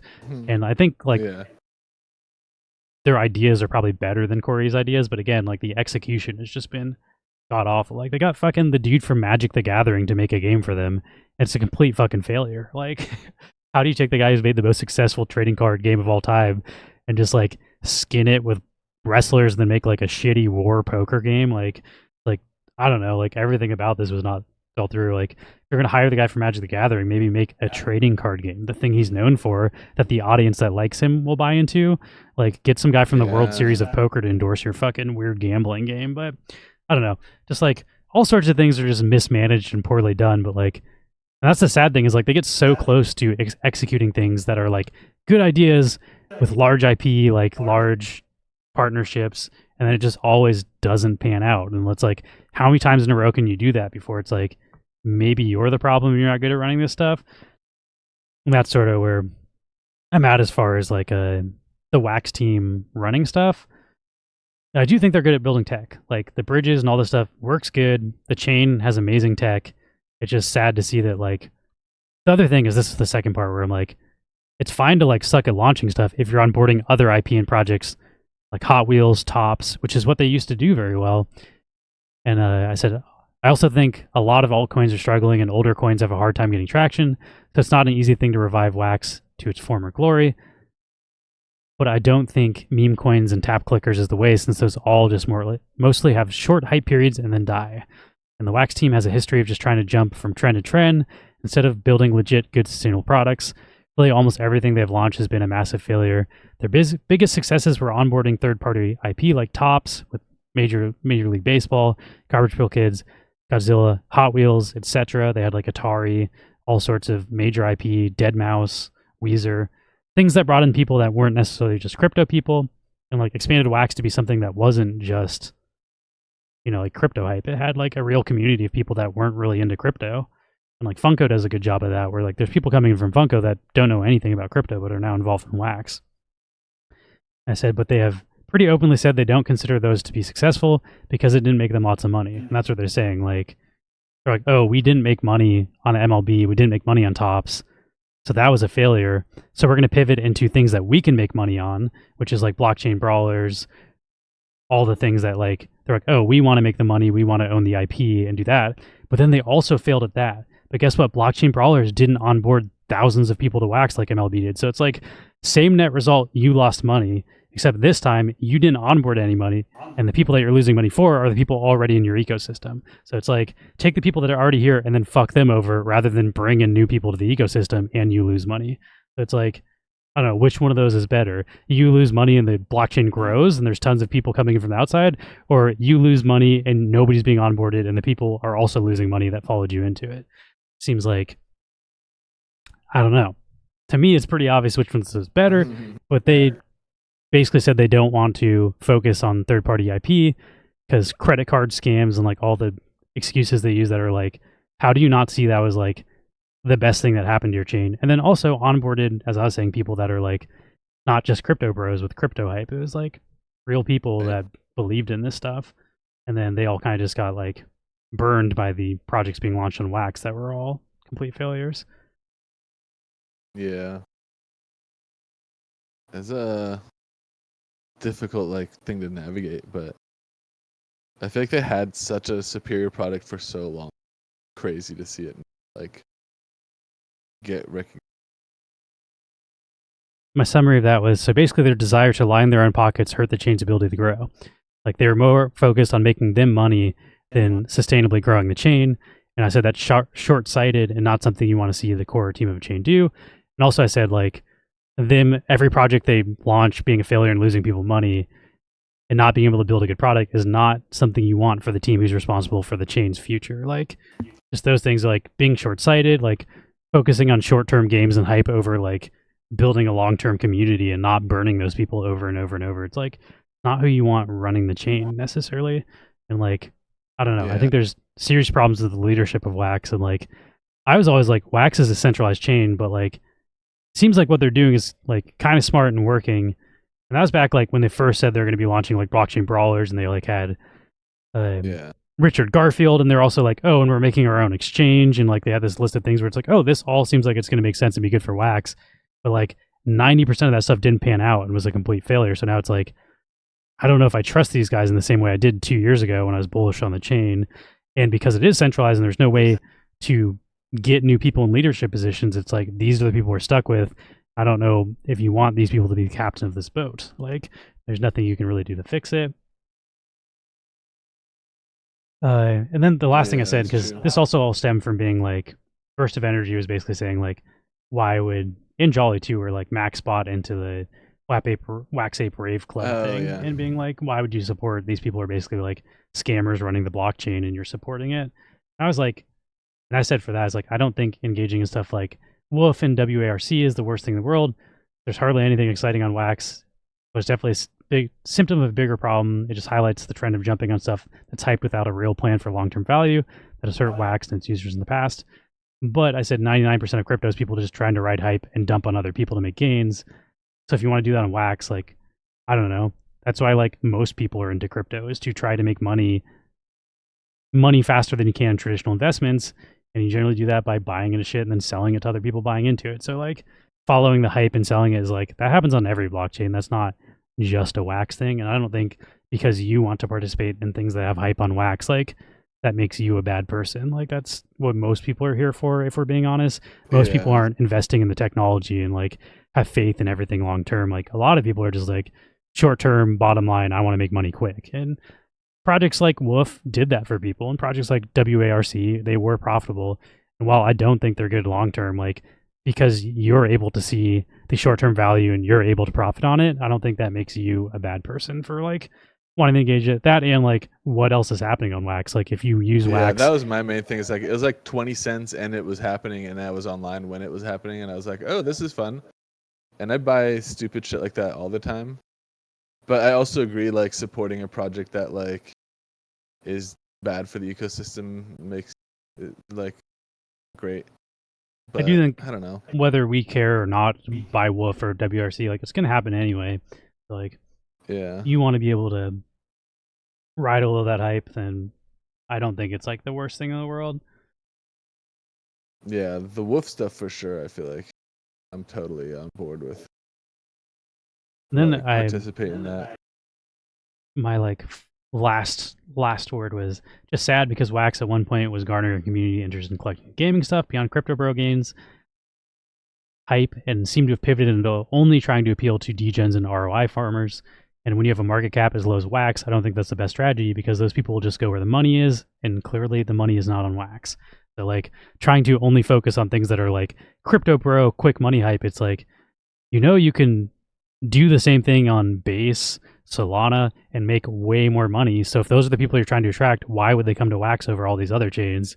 Whereas Wax was actually good at doing like VRL and collectibles and all the stuff that it does better than other chains. So like to me, I think it's a big mistake to try to focus on like even like DeFi. Like no real serious DeFi user is going to use Wax over any Ethereum layer 2, where the amount of money just completely shits on Wax. So like I don't know. I don't think it's bad to like have that stuff and like evolve it and make stuff like what Alcor does and like Mike at WaxDAO. I appreciate it because it makes more stuff on Wax usable. But like the core team, I don't think should be focusing on that, because that's like not what makes Wax unique and what makes it better than other chains. And like, yeah, DeFi is not where Wax thrives compared to other chains. So like, and even like these bridges and stuff, it's like I don't know that that's like what's going to make Wax the best chain long term. The fact that like you can offboard money onto other chains that are doing better than your chain, like if anything, that just makes an exit, like better exit bridges for like people who are like, yeah, Wax is failing, I'm gonna go move into Base DeFi because you can actually make money over there. Like that's what I use the bridge for being honest. Like 100% offboarding money from Wax onto the chains that I actually want to be using because they have fucking more money and are profitable. So like, maybe other people are bringing money onto Wax, but I don't think that's how the bridges are being used. So like, while I appreciate them as someone who has a bunch of stuff on Wax and is able to take the value from Wax and move it elsewhere, like I don't know that that's like the best long-term use of like spending an entire year building stuff for. But yeah, I don't also have the solutions. Like I don't know how you fix Wax where it's at this point, but I do think like, making Wolf Tapper and like a Bored Ape Yacht Club clone and like stuff like that, like that's not the answer to how you revive Wax. Like those are all just short-term hype things that like will probably die in like a year or two, but is what it is. Yes. Yeah, I feel like might as well say it on stream if I'm gonna type that in our Discord where hardly anybody's reading. But it's been disappointing being on like the 3-year ride on Wax that we've been on, over 3 years now, like 3.5 years. And there's so much potential at the early stages of Wax, and now it's like hard to have faith. Like, I don't know. I feel like Funko is the only good thing on Wax anymore. Like, I do like some of the indie projects, but like, if we're being real, like, indie projects like are not going to be onboarding new people. Like, Novo Pangea isn't going to save Wax. Like, Funko will bring thousands of people that weren't using Wax onto Wax, but they're even distancing themselves from Wax. They have a wallet that's not connected to the Wax wallet, connected to their own marketplace that does not use Wax anymore. It uses USDC. So like they're distancing themselves from Wax, which is not a great sign that like the one large IP still building on Wax built their own marketplace and everything off Wax. So like, while it's still cool that they're using Wax, like that's less people going to be finding Atomic Hub. That's less people going to be engaging in projects like ours. And like, as creators on Wax, it's like we want to see new people coming onto Wax. I don't see the reason why that would happen right now. Like, I also don't know that like the Salat or the Ton Bridge and people playing Wuff Tap are the people we want to be coming to collect our stuff on Wax. Like, those people aren't interested in like collectibles that we're trying to pitch and stuff. So also like personal bias, like we have a collectible brand, so I want to see collectors coming to Wax, and like Wax seems to just 100% have like been like, yeah, not interested in that. But I would argue that was like the strongest point in time Wax ever was was when like Hot Wheels and MLB and that stuff was taking off. Like there's a large group of real people collecting stuff on Wax, and like as all those collections leave, I feel like the people leave with them, and then they're like, I don't know, because we didn't personally make a bunch of money on that, like that was a failure. Whereas like I feel like they didn't see, I see as a success as far as like growing the chain and also the legitimacy of the chain, like having those major IP and being able to say that's what we are currently selling and having drops on. Like even if you're losing money on that, that's a way better thing to lose money on than like blockchain brawlers or all this other shit they're losing money on, where it's like that's not helping grow the chain. You were losing money, but gaining reputation, users, and those users were building shit for your chain. Like a bunch of project creators were like, I got into Wax because of MLB and then like started my own thing. So like that was bringing talent in. Like there's just so many positive effects to the ecosystem. Whereas like Farmers World and Tappers, like those are bringing in leeches. Those are bringing people extracting value and trying to fucking just dump it. Like, I don't know. To me, it's like a very clear like correlation between the two things where one's bringing in bot farms and people that are like exclusively trying to leech value out, and other brought in like innovation and talented people and real people that were passionate, that brought in created communities and were participating communities. But yeah, I don't know. I'm not like Wax is dead. Wax will never recover. It's just a very disappointing time in Wax. And I do think the tech still rocks, and the fact that the team is still building stuff. Like these bridges are cool and useful, even if I don't think they're what we need long term. I still use them and I'm happy. And maybe I'm wrong, and maybe the Wolf Tap will bring in all the new users that are all going to buy Neon Space, and all of our third-party creator collections are all going to thrive because of it. So could be wrong, but like, I just don't see this as being like the solution for the problems that we have. And like I'm just at a point where like I fundamentally disagree after having conversations with people on the Wax team about like, hey, why'd you stop doing this? What do you think about this? And then being like, yeah, like having IP like MLB Tops was not viable, and like credit card sales are not viable. You can only get scammed if you do credit card sales. And it's just like, the fuck do you expect to onboard people? Like people that aren't using Wax already, it's hard to get on centralized exchanges. Like every good friggin' crypto thing I'm involved with, you can buy stuff with credit cards. Funko, you can buy with credit cards. Like NFL Rivals have packs available all the fucking time with credit cards. And guess what? They're not hemorrhaging money due to credit card scams. So like maybe try to copy what they're doing and figure out a way around instead of just bailing on it entirely because it was hard. Yeah. So it's like, yeah, this was hard, so I'm not doing it anymore. It's like a fucking like toddler. Like I'm not doing this because it's hard. And that's how I feel like they do for everything instead of powering through. And that's why like everything they've done has been kind of a failure, because instead of like learning from their mistakes and adjusting, they just jump on the next trend. And that disappoints me as someone who's like wants to see Wax thrive, when that's the trend of like the pattern of what the team who runs the chain does over and over and over. It's like, I don't know that we're ever going to land on something that you do successfully if we're just you just pivot every time something doesn't work the first time. And like, I don't know. Yeah, agreed. And what do these other chains, NFT focused chains, have that Wax doesn't? Major IP. Vive is a fucking shit show. Vive is the worst centralized garbage I've ever seen. But they have Star Wars, they have Disney, they have like Marvel shit, and people want that shit. They don't care that it's decentralized. They don't care that you can't withdraw unless you have $500 in your account. You can spend $400 on Vive shit, sell it for $450, and not withdraw it. It's stuck in there. You can't take it out. It's horrible user experience. But guess what? They have shit people want, so people spend money over there that they won't spend on Wax. Because Wax abandoned all major IP, which if you're trying to do anything collectibles, it's collectors want shit they're familiar with. They want stuff that's nostalgic for them, which is why Funko does so well. Funko partners with every major IP ever. Look at how well that Teenage Mutant Ninja Turtles drop just did. Like everything like 4X'd. That's because people love Teenage Mutant Ninja Turtles. It's the IP. So yeah, I don't know. Like abandoning that, I think, was the biggest mistake the Wax team has done. And then trying to pivot into being a gaming studio. Like, if they were game developers, that might have worked, but like, I don't know. Blockchain Brawlers is still a broken mess. Music Mogul was delayed for over a full year and sucks. Like, as someone who plays games and likes games, and even shitty crypto games, it's an awful game. It's like a slot machine with extra steps. And they fucking sold $75 packs for it. It's insane.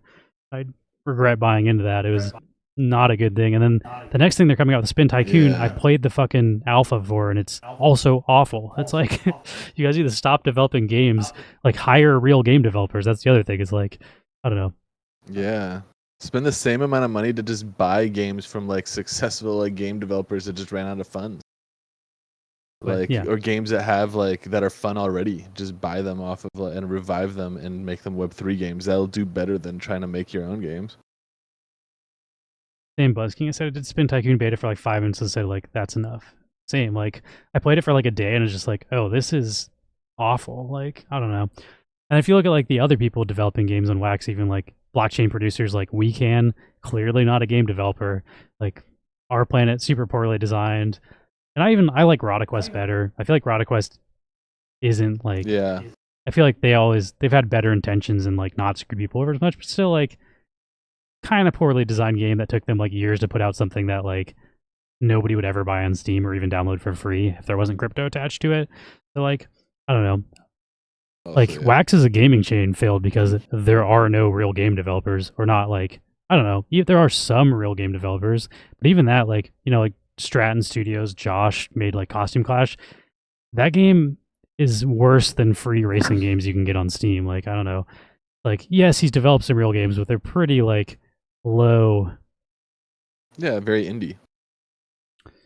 Yeah, so I don't know. It just disappoints me to see that they're like pivoting away from fun games, pivoting away from collectibles, and just like going into like Spin Tycoon, a fucking slot machine clicker. It's like, who do you think you're going to attract with that to Wax? Like, again, crypto degens that want ROI to win money, but there's no fucking money on Wax, so like that's not the audience you should be trying to attract. Like, I don't know. Like, if you want to go gamble on Solana meme coins. You'll make way more money than you ever will playing fucking Spin Tycoon slot machine, which is actually why they're launching Spin Tycoon on Solana, because they realize there's more money doing that over there, which is also a thing that we're like, not a good sign that like they're launching their next game on a different blockchain than Wax. Like, makes you feel like they're giving up on Wax a little bit, but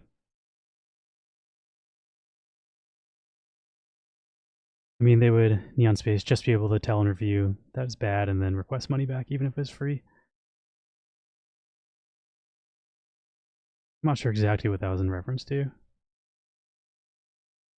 but yeah, I don't know.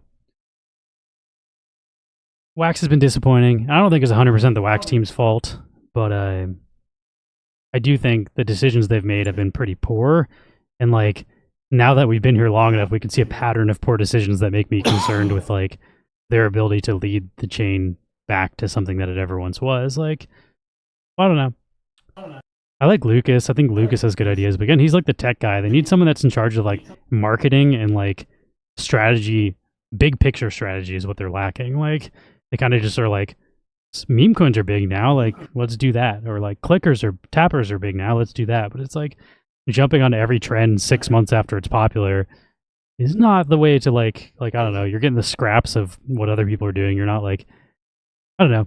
It felt innovative, like when they had VIRL with Hot Wheels and shit. Like, what other chains could you like redeem physical collectibles on from major IP? Like Wax was actually kind of ahead of the curve on all that stuff, and then they just threw it all to the side to try to jump on like, oh, Farmers World made a shit ton of money, let's make Blockchain Brawlers a clicker, and then let's pivot it to a fucking, because you know what people who play clickers love? They love poker style wrestling games. Like, excuse me? Like, these people just wanted to click for money, not the same audience that people want to play card games.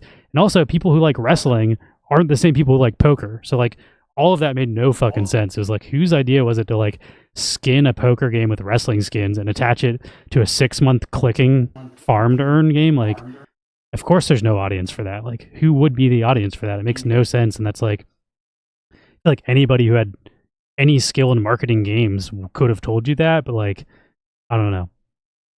I don't know whose fault that is, but like, it's just a bunch of things that were like kind of good on paper, but like just weren't meant to be together. And Music Mogul made more sense as like a clicker game, but that was just super fucking poorly designed. Like, I don't know.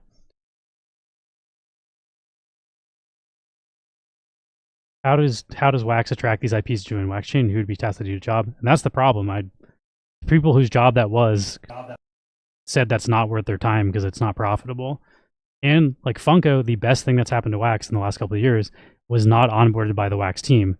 that was onboarded by a blockchain producer. That's a Aloha EOS blockchain producer, and they're the ones that built the DApp drop wallet. Sorry, not DApp. They built the drop wallet, and they built that whole ecosystem for Funko.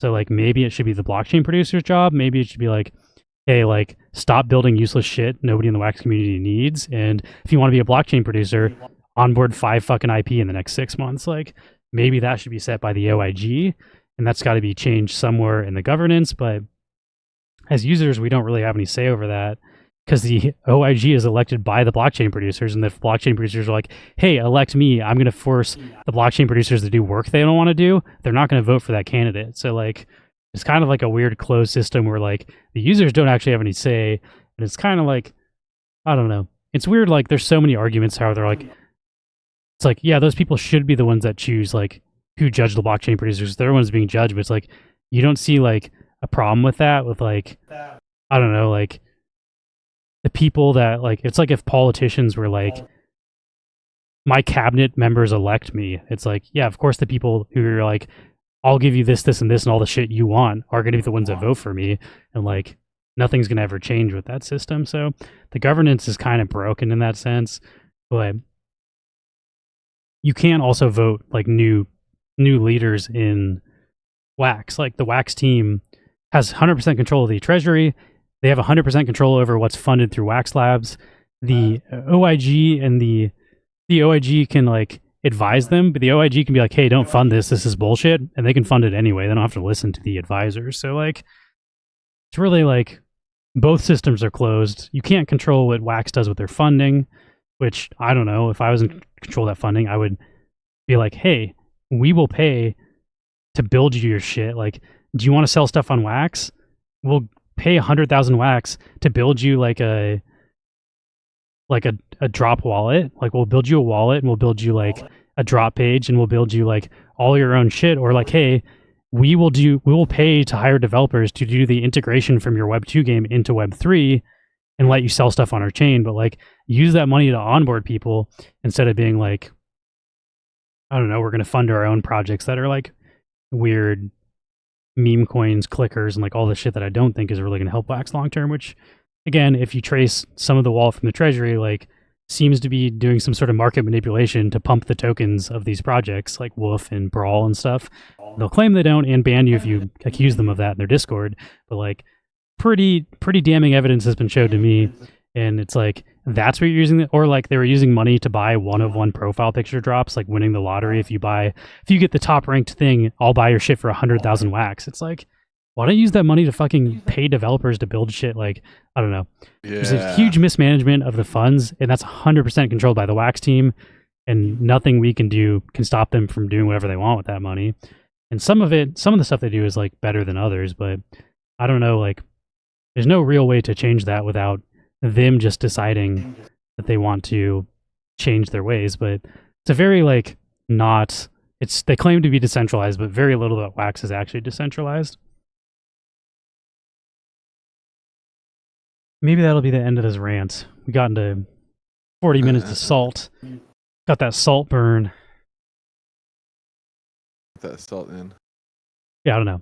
I'm still, all that being said, I don't think Wax is like, some people are like, Wax will not exist in 6 months. I don't think Wax is going anywhere. I think Wax is very sustainable on the route it's going.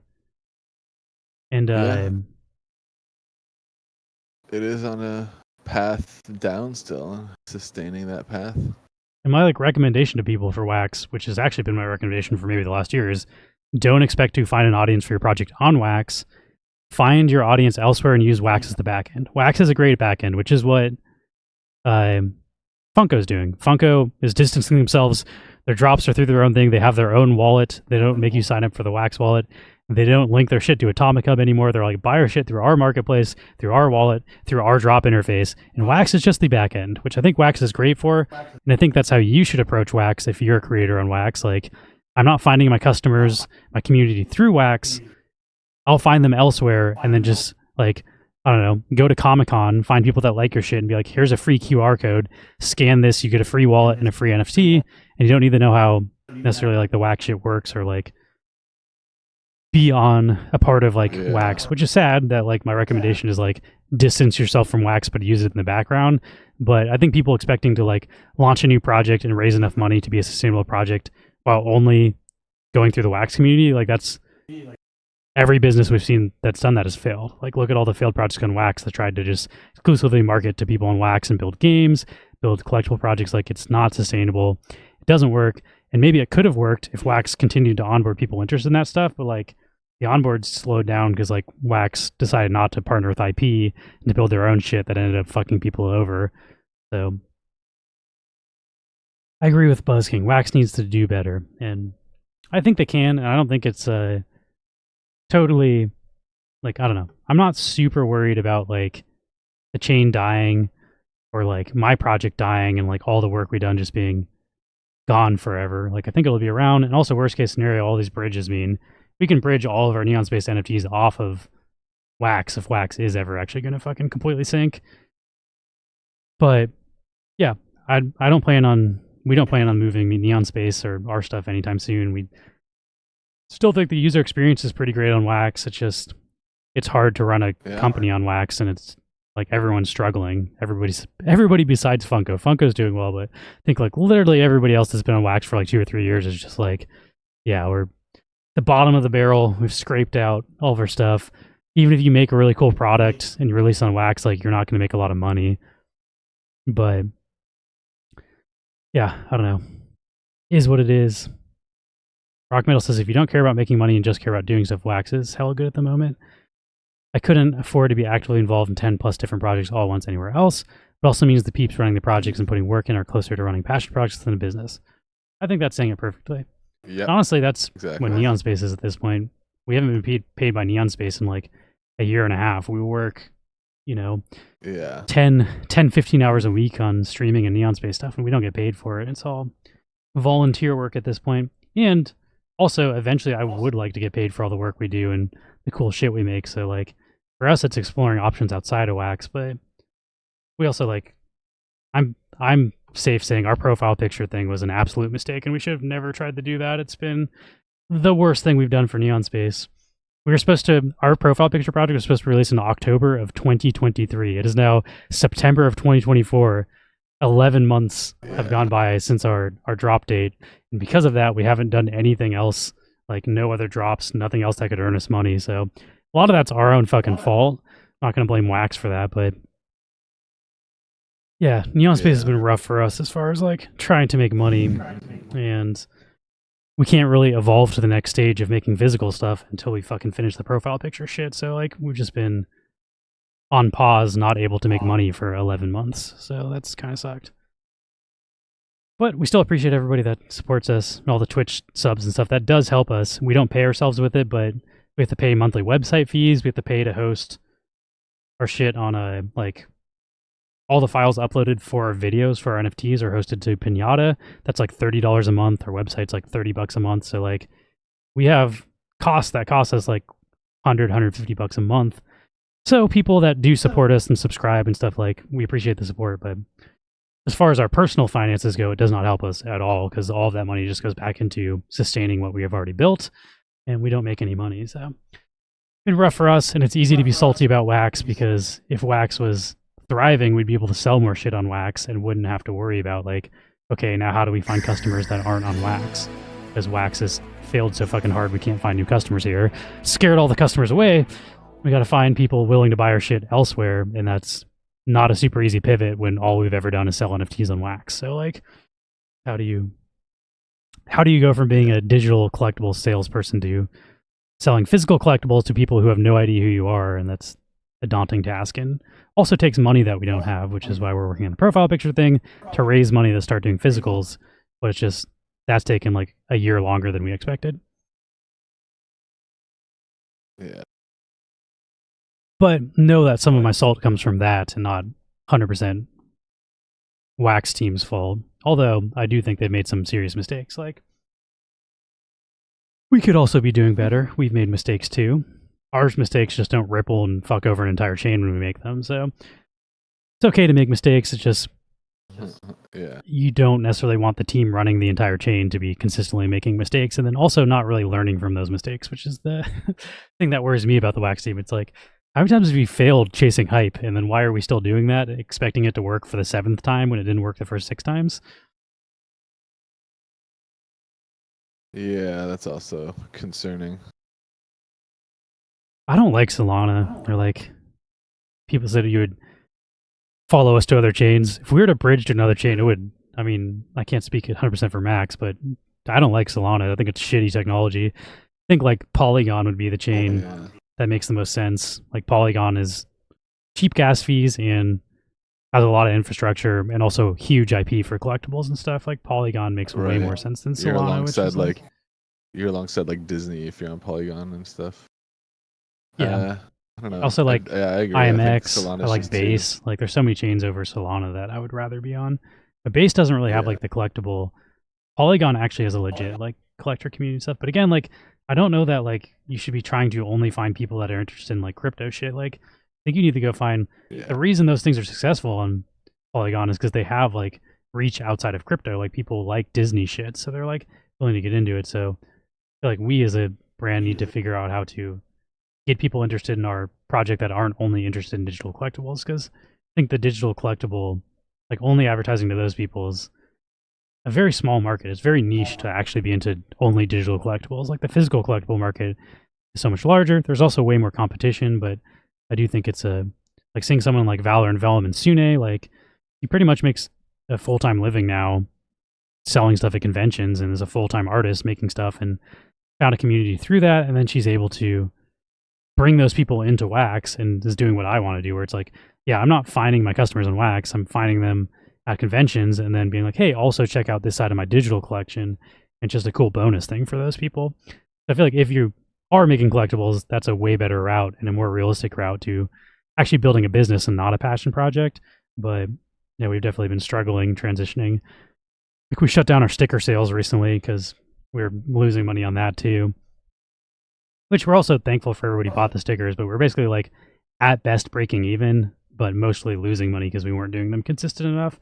That's also because we don't have any time to make new artwork for stickers. If we were releasing more stickers, it would have covered the cost of Shopify, but doing like one sticker drop a month, we're paying like $40 a month for Shopify, and we weren't really making $40 on top of the cost of making the stickers. And we'd only do that if we were selling stickers in person or doing more drops. We don't have enough artwork to do more drops because we're focusing all of our artwork time on profile pictures. So like, I don't know. That's really, profile picture things really fucked us, but we've already put in so much fucking work at this point that I don't know that we can scrap it. I think we have to finish it. So that's where Neon Space is at, on top of our rant about why Wax is failing. I'll let you know why Neon Space is failing. And I don't know what Gala Chain is. Sorry. Oh, I know what Gala is, like Gala Games. I think they're okay. I think they have horrible pricing for gamers. Like I think they 100% are pricing things for crypto hype and not for actual gamers, and it's super niche. So they're like, I remember they sold like a $1,000 to $2,000 like skin, one of one skin for a game that hadn't been released yet. I was just like, there's 10,000 of these. Do you know how many people are gonna have to play this game to make money? Like, if they sell out 10,000 skins for $2,000 each, that means you need to find 10,001 people willing to pay more than that to, like, I don't know.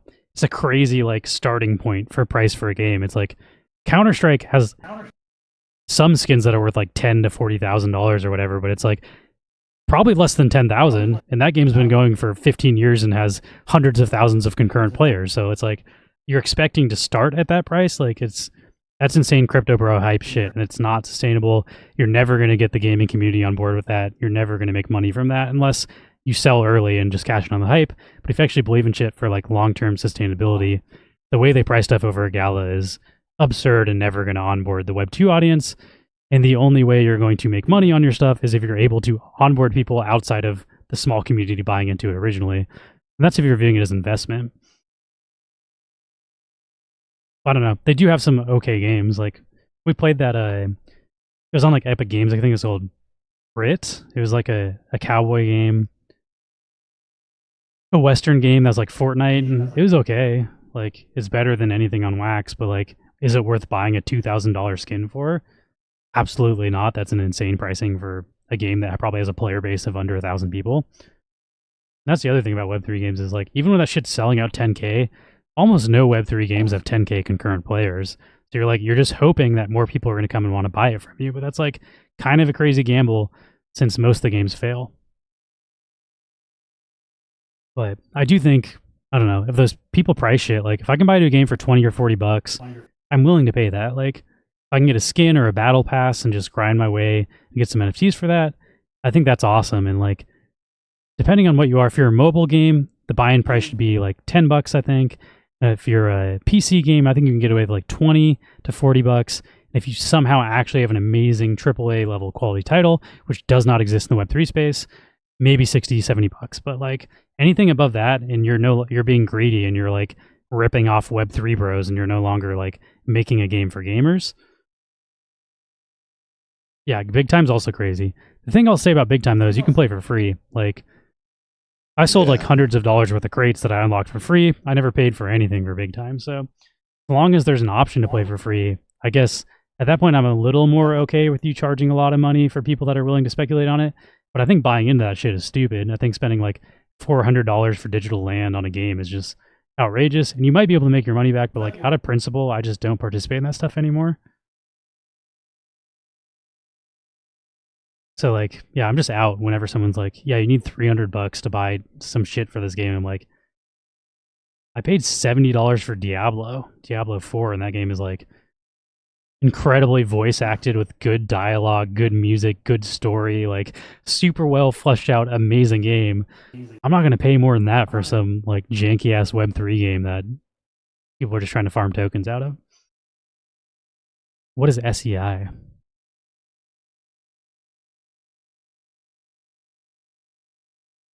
I haven't heard of that. See streamers playing games on other blockchains very actively enthusiasm for 2 months and then quit ranting about all kinds of stuff. I guess is not that much better on other chains. Yeah, that's also what I was saying about like early in this rant is like I'm super deep in NFL Rivals, and NFL Rivals pisses me off to no end because I'm so deep into it. But people like Max who play casually, who aren't trying to compete for the top of the top, like don't know that's happening, nor do they care, and still probably have fun with the game. So like the weird thing where if you get too deep into stuff and the ecosystem, like that's where you expose all the flaws. But I think you just like, I sent messages to Rock Metal, or Rock Metal's like, can you give me a list of all the scams on Wax that I should avoid? And I'm like, that list is too big. I think like the better thing is just learn how to vet things. Like again, like don't spend more than you would on a AAA game or like even an indie game in the same genre. Like if I'm going to pay $20 for Dave the Diver on Steam and it's a fantastic game, I'm not paying much more than that for like some janky Web3 game. Also, like promising ROI, promoting that over gameplay, massive red flag. Like telling you how much money you can make and not promoting the actual gameplay, red flag. Making you buy into whitelists, like you have to purchase shit to be able to buy this drop to create hype, massive red flag. And yeah, you might lose out on some money with these red flags, so you won't get in early on bullshit hype projects, but you're gambling if you do that. Like gambling that a game is going to be good enough to be worth spending $100 for a whitelist to mint a $700 gaming item. You're not investing at that point, you're gambling. And more often than not, you lose when you gamble. You might win some, but you're going to lose a bunch. We learned that from Wax. We won on our planet. We won on Alien Worlds, and then we lost on every subsequent project, and everything that I should have won on those ones that I actually won, I lost because I re-gambled at it. New shit because I thought I was investing, but you're not. You're gambling. And also, the way to make money on all that shit is to sell the hype. So you're like, buy in early and sell in early, which is like, I don't know. That's not how video games should be produced, and that shouldn't be the only way to be like getting into games. I think it's bad for the ecosystem. So I, out of principle, stay away from that stuff. Like even Max was considering buying into that new VR game, and I was like, a $300 drop? Like, no, I absolutely will not participate in this. For me, out of principle, and you might be able to make money on that, and I might lose money by not participating in it. But like, I do think out of principle, like, if you want the industry to change, we have to be the change we want to see. We have to stop buying into shit with ridiculous pricing. Otherwise, they're going to keep selling broken, awful games for too much money. Like they won't stop selling them unless we stop buying them. Why would you like spend the time to make an actual good sustainable game that costs you more money to develop if people are willing to spend just as much money on a broken piece of crap that doesn't even exist yet? Like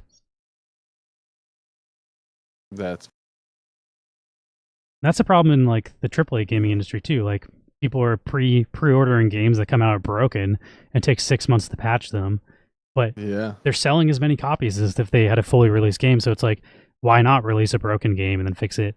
It just, the prices they're charging in Web 3 are 10x what they're charging in Web 2. So like the problem gets even worse. And I do think like, you know, change has to come from the customers, because people are opportunistic. People are going to make money. And if there's easy money to be made, you can't expect people to have morals when it comes to business.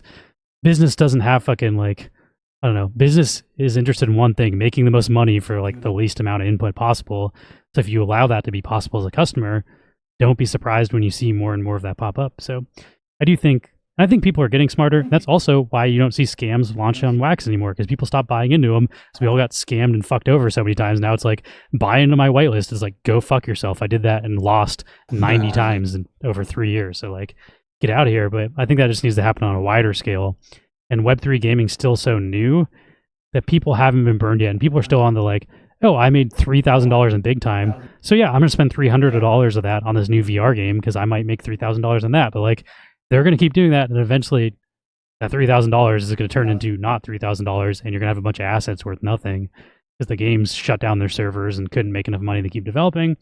Not saying that's going to happen to boss fighters, but like, just eventually you're going to get there if you buy into too many Web3 games, because just look at the track record. Most of them fail, and some of them might be very good even for a year, maybe even a year and a half. But like, name a game that's been around for 3 years that still has a thriving economy. Like, pretty much none of them. So maybe we'll be proved wrong, but I still think you're gambling at this point. Yeah. We have to buy a card to have a right to buy a Costco. It's kind of a wait list. Red flag. I don't know though. Those fucking the pizza and hot dog is so cheap it slaps.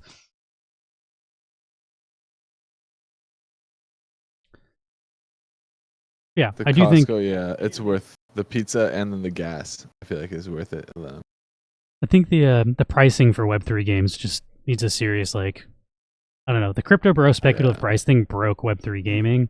And I think it just needs to balance out. And I think when you start seeing companies like, which we actually are seeing, like Ubisoft release that game, I think you can mint a hero for like $20 to $30 in that game, and that's like, yeah, I'm willing to spend $20 to $30 to play a Web3 game. Like, so I think like that's part of the reason why Square Enix said they're not getting into it. They're just like, everybody buying into the shit is getting burned super hard, and we don't want to burn our faithful audience we've built over the last 30 years of building Final Fantasy, an amazing series. Like, we don't want to take those people and expose them to a bunch of fucking crazy speculative hype, and then they buy in at the high prices, and then all the crypto bros dump on them, and then they all come out like, what the fuck just happened? Like, I don't know. Yeah. You don't want a bad experience for your customers.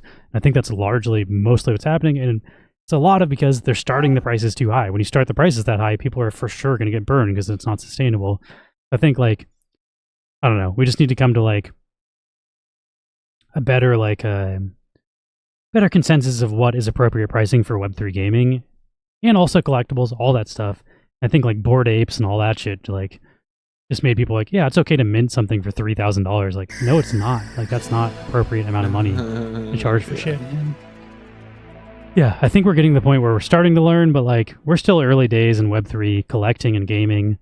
It's maybe been around for like 3 or 4 years. So like, I don't know. Still very elementary, and I think we have a growing pains is how I'd describe it. But yeah, Square Enix is having a blockchain game, but like they said 2 years ago, they put out a thing where like, we think blockchain's the future, but we're gonna ride it out from the sidelines to like see how the shit goes, to see like what is the appropriate route to take, because the way people are doing it right now is not the way. Like, it's fucking people over. It's too speculative, and they said that in their like yearly like summary. Their CEO was talking about it, like, and that was like 3 years ago almost. At this point, they were pretty on the fucking finger on the pulse at the time that it was very relevant. They were and like, we know like what's happening. Sony's making their own chain, like all these. I only post the picture that Burst posted, but like all these major IP and people are now starting to invest in Web3. And I think we're going to see they're going to do it right and like set the standard for the industry. But here's top video game companies have their sites set on Web3. Microsoft have Web3 initiative. Tencent has Web3 initiatives. Sony has Web3 initiatives. Activision Blizzard, no Web3 presence. And then we'll go down to who is actually launching a Web3 game.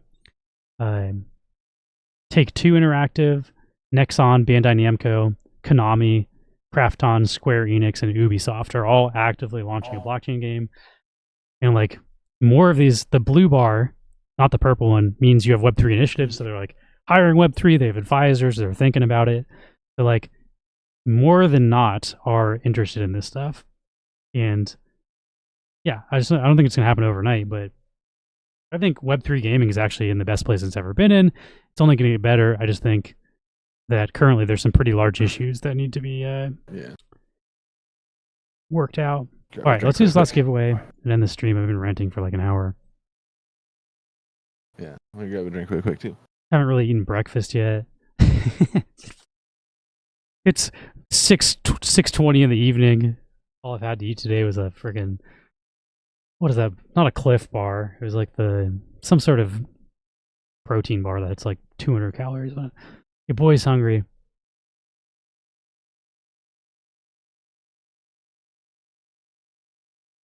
You haven't eaten today and you worked? We've been streaming for 3 hours. I consider this work. I used to work at Papa John's. I kind of hated it, to be honest. My hands would reek of onions afterwards. Like, when you make the pizzas with your hands, like, and you touch the ingredients with your hands, like, you could wash your hands like 10 times after work, and your hands just still reek of onions. And depending on what you do, if you're like a delivery driver, you're probably not smelling, but when you're the actual pizza maker, like, it's pretty smelly. It also would get hot as shit in there. Like, we live in Los Angeles, so like in the summer, it'd be like 90 friggin' degrees in the restaurant because you have the pizza ovens running. The AC wouldn't be cool enough. I hated the morning shifts. The same thing would happen to me. There's me and one other person, and I was the only person that spoke English, so like I was in charge of 100% of the customer-facing stuff, all the customer service.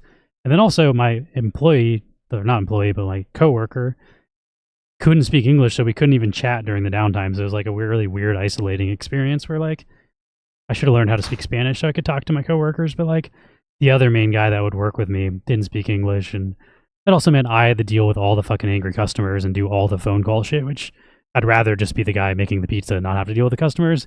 Way more chill of a job. But they also made me manager. I'd been working there for like a month and I became a manager, even though I was like, didn't really know how to do that job because I spoke English and the other guy didn't. The strange, like, had no pizza experience and I was a manager within like a month of working it. I also sucked at that. He like, has no pizza experience. I still can't make a pizza dough thing. Like, I couldn't toss the pizzas. Like, they kept trying to train me and I kept fucking up pizzas. Like, they're just like, how are you so bad at this? I'm like, I don't know. This is harder than it looks. So You're like, get off my back. the other guy I'd have to be like, hey, can you do like a large, or like he knew the words for the sizes of the pizzas. But other than that, we didn't really communicate much. And then he would make the dough and then I would put on the toppings and then I would like take all the orders up front and give people their orders. And he pretty much just would roll dough and do the sauce, was what the other guy did. Which honestly, I was thankful for, because without him, I would have fucking just butchered everybody's pizzas. Yeah, that was Papa John's, my experience there. Didn't really like that job, but also wasn't the worst job. I feel like any sort of customer-facing service industry job just has bad days where people are assholes, and you kind of just have to eat it. Yeah. You have to be like, thank you for yelling at me. I'm polite to you, even though you're being a complete fucking dickhead. I did a bunch of customer service jobs over time. I feel like I might get back into the service industry with how the film industry's going for me. I honestly wouldn't mind working at a restaurant or something. Like, I'd love to be a busboy, because I feel like that's the least front-facing. Like, being a waiter seems like it'd be fucking ass. I don't want to deal with people. Yeah, you gotta kiss ass to be a waiter, or you gotta work. I wouldn't mind being like but it's good money. A line cook busboy style thing, like where you just wash dishes all fucking day. If I can listen to my own music, like that, I'm actually pretty cool with. I feel like being a waiter though is like, pays way more. Like tipping culture in the United States is fucking out of hand. Like, You have to tip so much, and if people are tipping like the average, you make so much fucking money as a waiter in LA. People are also horrible to waiters though. Like it's nobody I've ever met that has worked at a restaurant hasn't just had like horror story of customers being fucking assholes. So I don't know. It definitely sucks. But we'll see. Hopefully the film industry just picks up for me again because I would like to make money. Making money is good. So don't fuck up your hands. You need the game. Maybe I'll get like special dishwashing gloves. Coins for Vince. Vince, you are getting some coins for winning. 1 million wolf coins to be exact. We'll do one more giveaway and call this a stream. Thanks for hanging out, everybody. Sorry we got a little bit salty. Honestly, try to keep it positive most of the time. I feel like just too much negativity is not what I need in my life, but I did go on that long-ass rant in our Discord, and I felt like I might as well share that with people who may not be in our Discord. Here's a link to our Discord if anyone wants to join it, where we talk about this sort of stuff, and then also stuff that has nothing to do with this, like fantasy football and Counter-Strike and the other shit we're into. Video games. If anybody's trying to play, I've been playing that new game where like it's a 3v3 Counter-Strike style game, but you can like teleport into two bodies, so there's six bodies on each team, 3 players, and you get to control 2 different guys. Spectre Divide it's called. I've been playing that, it's fun. If anybody's trying to game out, hit me up on Discord. That game is pretty cool.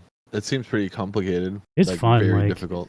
when you pull off a good move, like I don't know, people don't know where your second body is, so sometimes like they assume it's at the other site, and I'll hide one body next to the other, so then they kill one guy, then I immediately like pop out and shoot them because I know where they are. And like there's other times where like I have a guy like on the ground they kill, and the other guy's above him, so then they walk around the corner, I'm watching that angle with the other guy and just shoot him in the back, and I'm like, got you with my fucking trap. It feels cool. Nice. Definitely pretty hard though. Trying to get a good big time NFT drop to sell so I can get the world shards key. $60 is steep though. I feel like for big time, $60 is actually on the low end of like how much stuff costs for that game, but Yeah, I have something listed for 300 right now. I'm still waiting for playing for free. them to not reset your progress. I will play big time again when they stop fucking resetting my progress and making me play the tutorial and start from level 1 again. That was always my beef with big time. Like I like the game, it's fun. It sucks. Like it's so grindy leveling up your watch and then getting a higher level watch and then having to start again from level 1. It's like I've already done that like 3 or 4 times to get to like level 30 on a high level pocket watch, and then just being like, oh, you got to restart everything from scratch because this period is over. But yeah, I didn't hate big time. I like that you can play with friends and like it's free to play, and I do think it's one of the better Web3 games. I got burned out of restarting from scratch. So eventually, like when progress is saved forever, I'll probably hop back into big time and play for free. I'm not really interested in grinding the tokens or spending hundreds of dollars to own land and all that weird stuff. But honestly, if a game's fun, I don't mind playing for free. I took $800 USD from free to buy big time out and, well, buy a couple billion wolf. Hopefully you didn't buy at the top. Nice. A couple billion would have gotten you. That's like $1,000. That's true. If you have multiple billion now, it should be worth more than $800. Yeah. 3 billion at $800 US. Yeah, that's way more than it's worth now. That's so. way more You've done than it's well. worth now. I think it's like you're more than 3x from that at the moment still, I think. All right, here's our last giveaway, and then we'll find something to raid into. Thanks for hanging out, everybody. We appreciate it. We'll be streaming again tomorrow for Off the Rails. There's a channel in our Discord called Off the Rails where anybody can post videos, TikToks, YouTubes, Reddits, Twitters, any sort of fun video that you want us to react to. A lot of times it's cringe and extreme content, to be honest, but like some people have been doing like engineering videos or like here's a cool cooking video. Like it doesn't have to be shocking and crazy. Like if it's just a cool video, like it can be more wholesome. It can be cute animal videos. I guess have a weird algorithm, and the stuff that pops up that I want to share is very strange and shocking most of the time. But, and then Friday we'll be playing maybe Deadlock, maybe Neon Heroes. We'll be doing some gaming on Friday. So see you then, or not. Those are the two options. We will see you or we will not see you. Metalcore opens for all on September 13th. I don't know what that is, but like Quadrella, you got your finger on the pulse of all the new cool Web3 games, so maybe send me a Discord down to try it. 13th is Friday, so maybe we'll do that this Friday. I do really want to play Deadlock on stream, though. Deadlock is like a very fun game with a very high skill ceiling and like a lot of strategy, so I like it. Metalcore, it's a mechs open world IMAX game. And maybe we'll check it out. Free to play. That's Price is Right for me. They maybe moved it for a week. Good.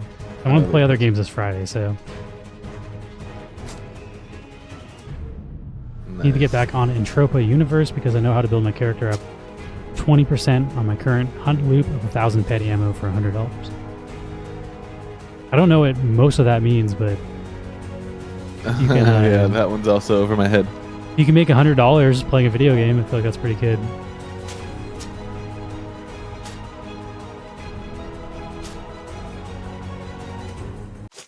Funny. Congrats. GG. We'll give like the top 5 prizes for this. Our last giveaway. Bonnie will give 2 million. 2 million Woofy.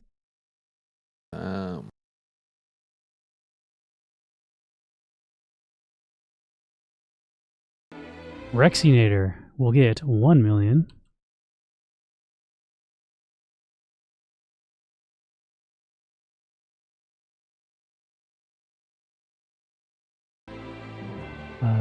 Twalter will get 750,000. We're almost down below $1 billion. Oh. We've got 1,038 million, but we give away 1 million a pop, so that's not that many streams. But at the end of the month, we're supposed to get 1 billion more, so.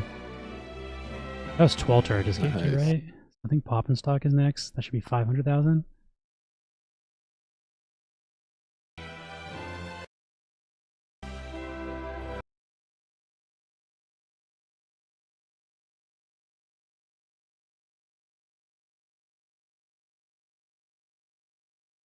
And after that, we have Chucky is going to get 250,000. And we'll do top 6. 6 will get 100,000.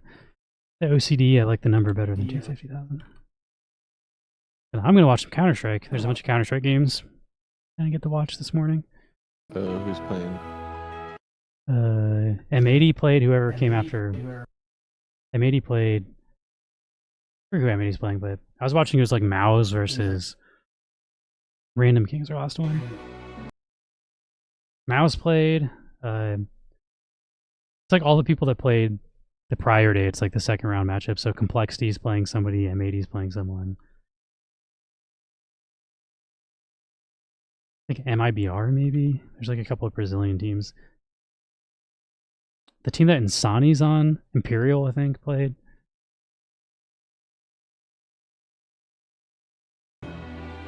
$100,000.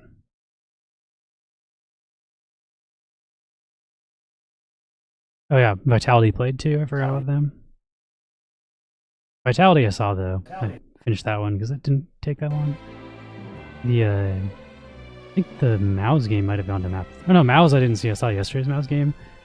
What was the game I saw that the Falcons game is what I was watching. It was like Falcons versus Furia, and that one was going to map 3. So I want to finish that one.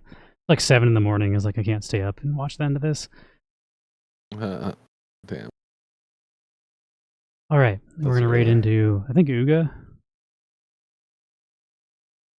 Somebody said it's streaming. He's online. Uga's a homie. Saw that too. Now we'll raid into Uga. Thanks for watching, everybody. We'll see you tomorrow. Hit us up in Discord if you want to chat before then. Otherwise, hope you have a fabulous evening. Yeah. Thanks for joining us this Wax Wednesday. Also, if you missed anything, The replay of this will be up on demand here, and then I also re-uploaded it to YouTube. So yeah, I don't know. It was a 3-hour stream. Went over a lot of stuff. A lot of new wax developments. Thank you for the cheers, Smoko. Cheers, mate. Oh, the There's cheer. no liquid in this. I fucked up those cheers.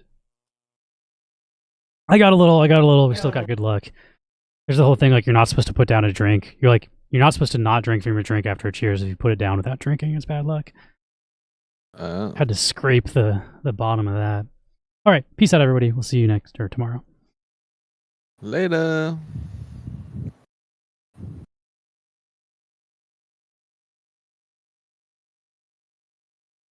Fortnite afterwards. All right.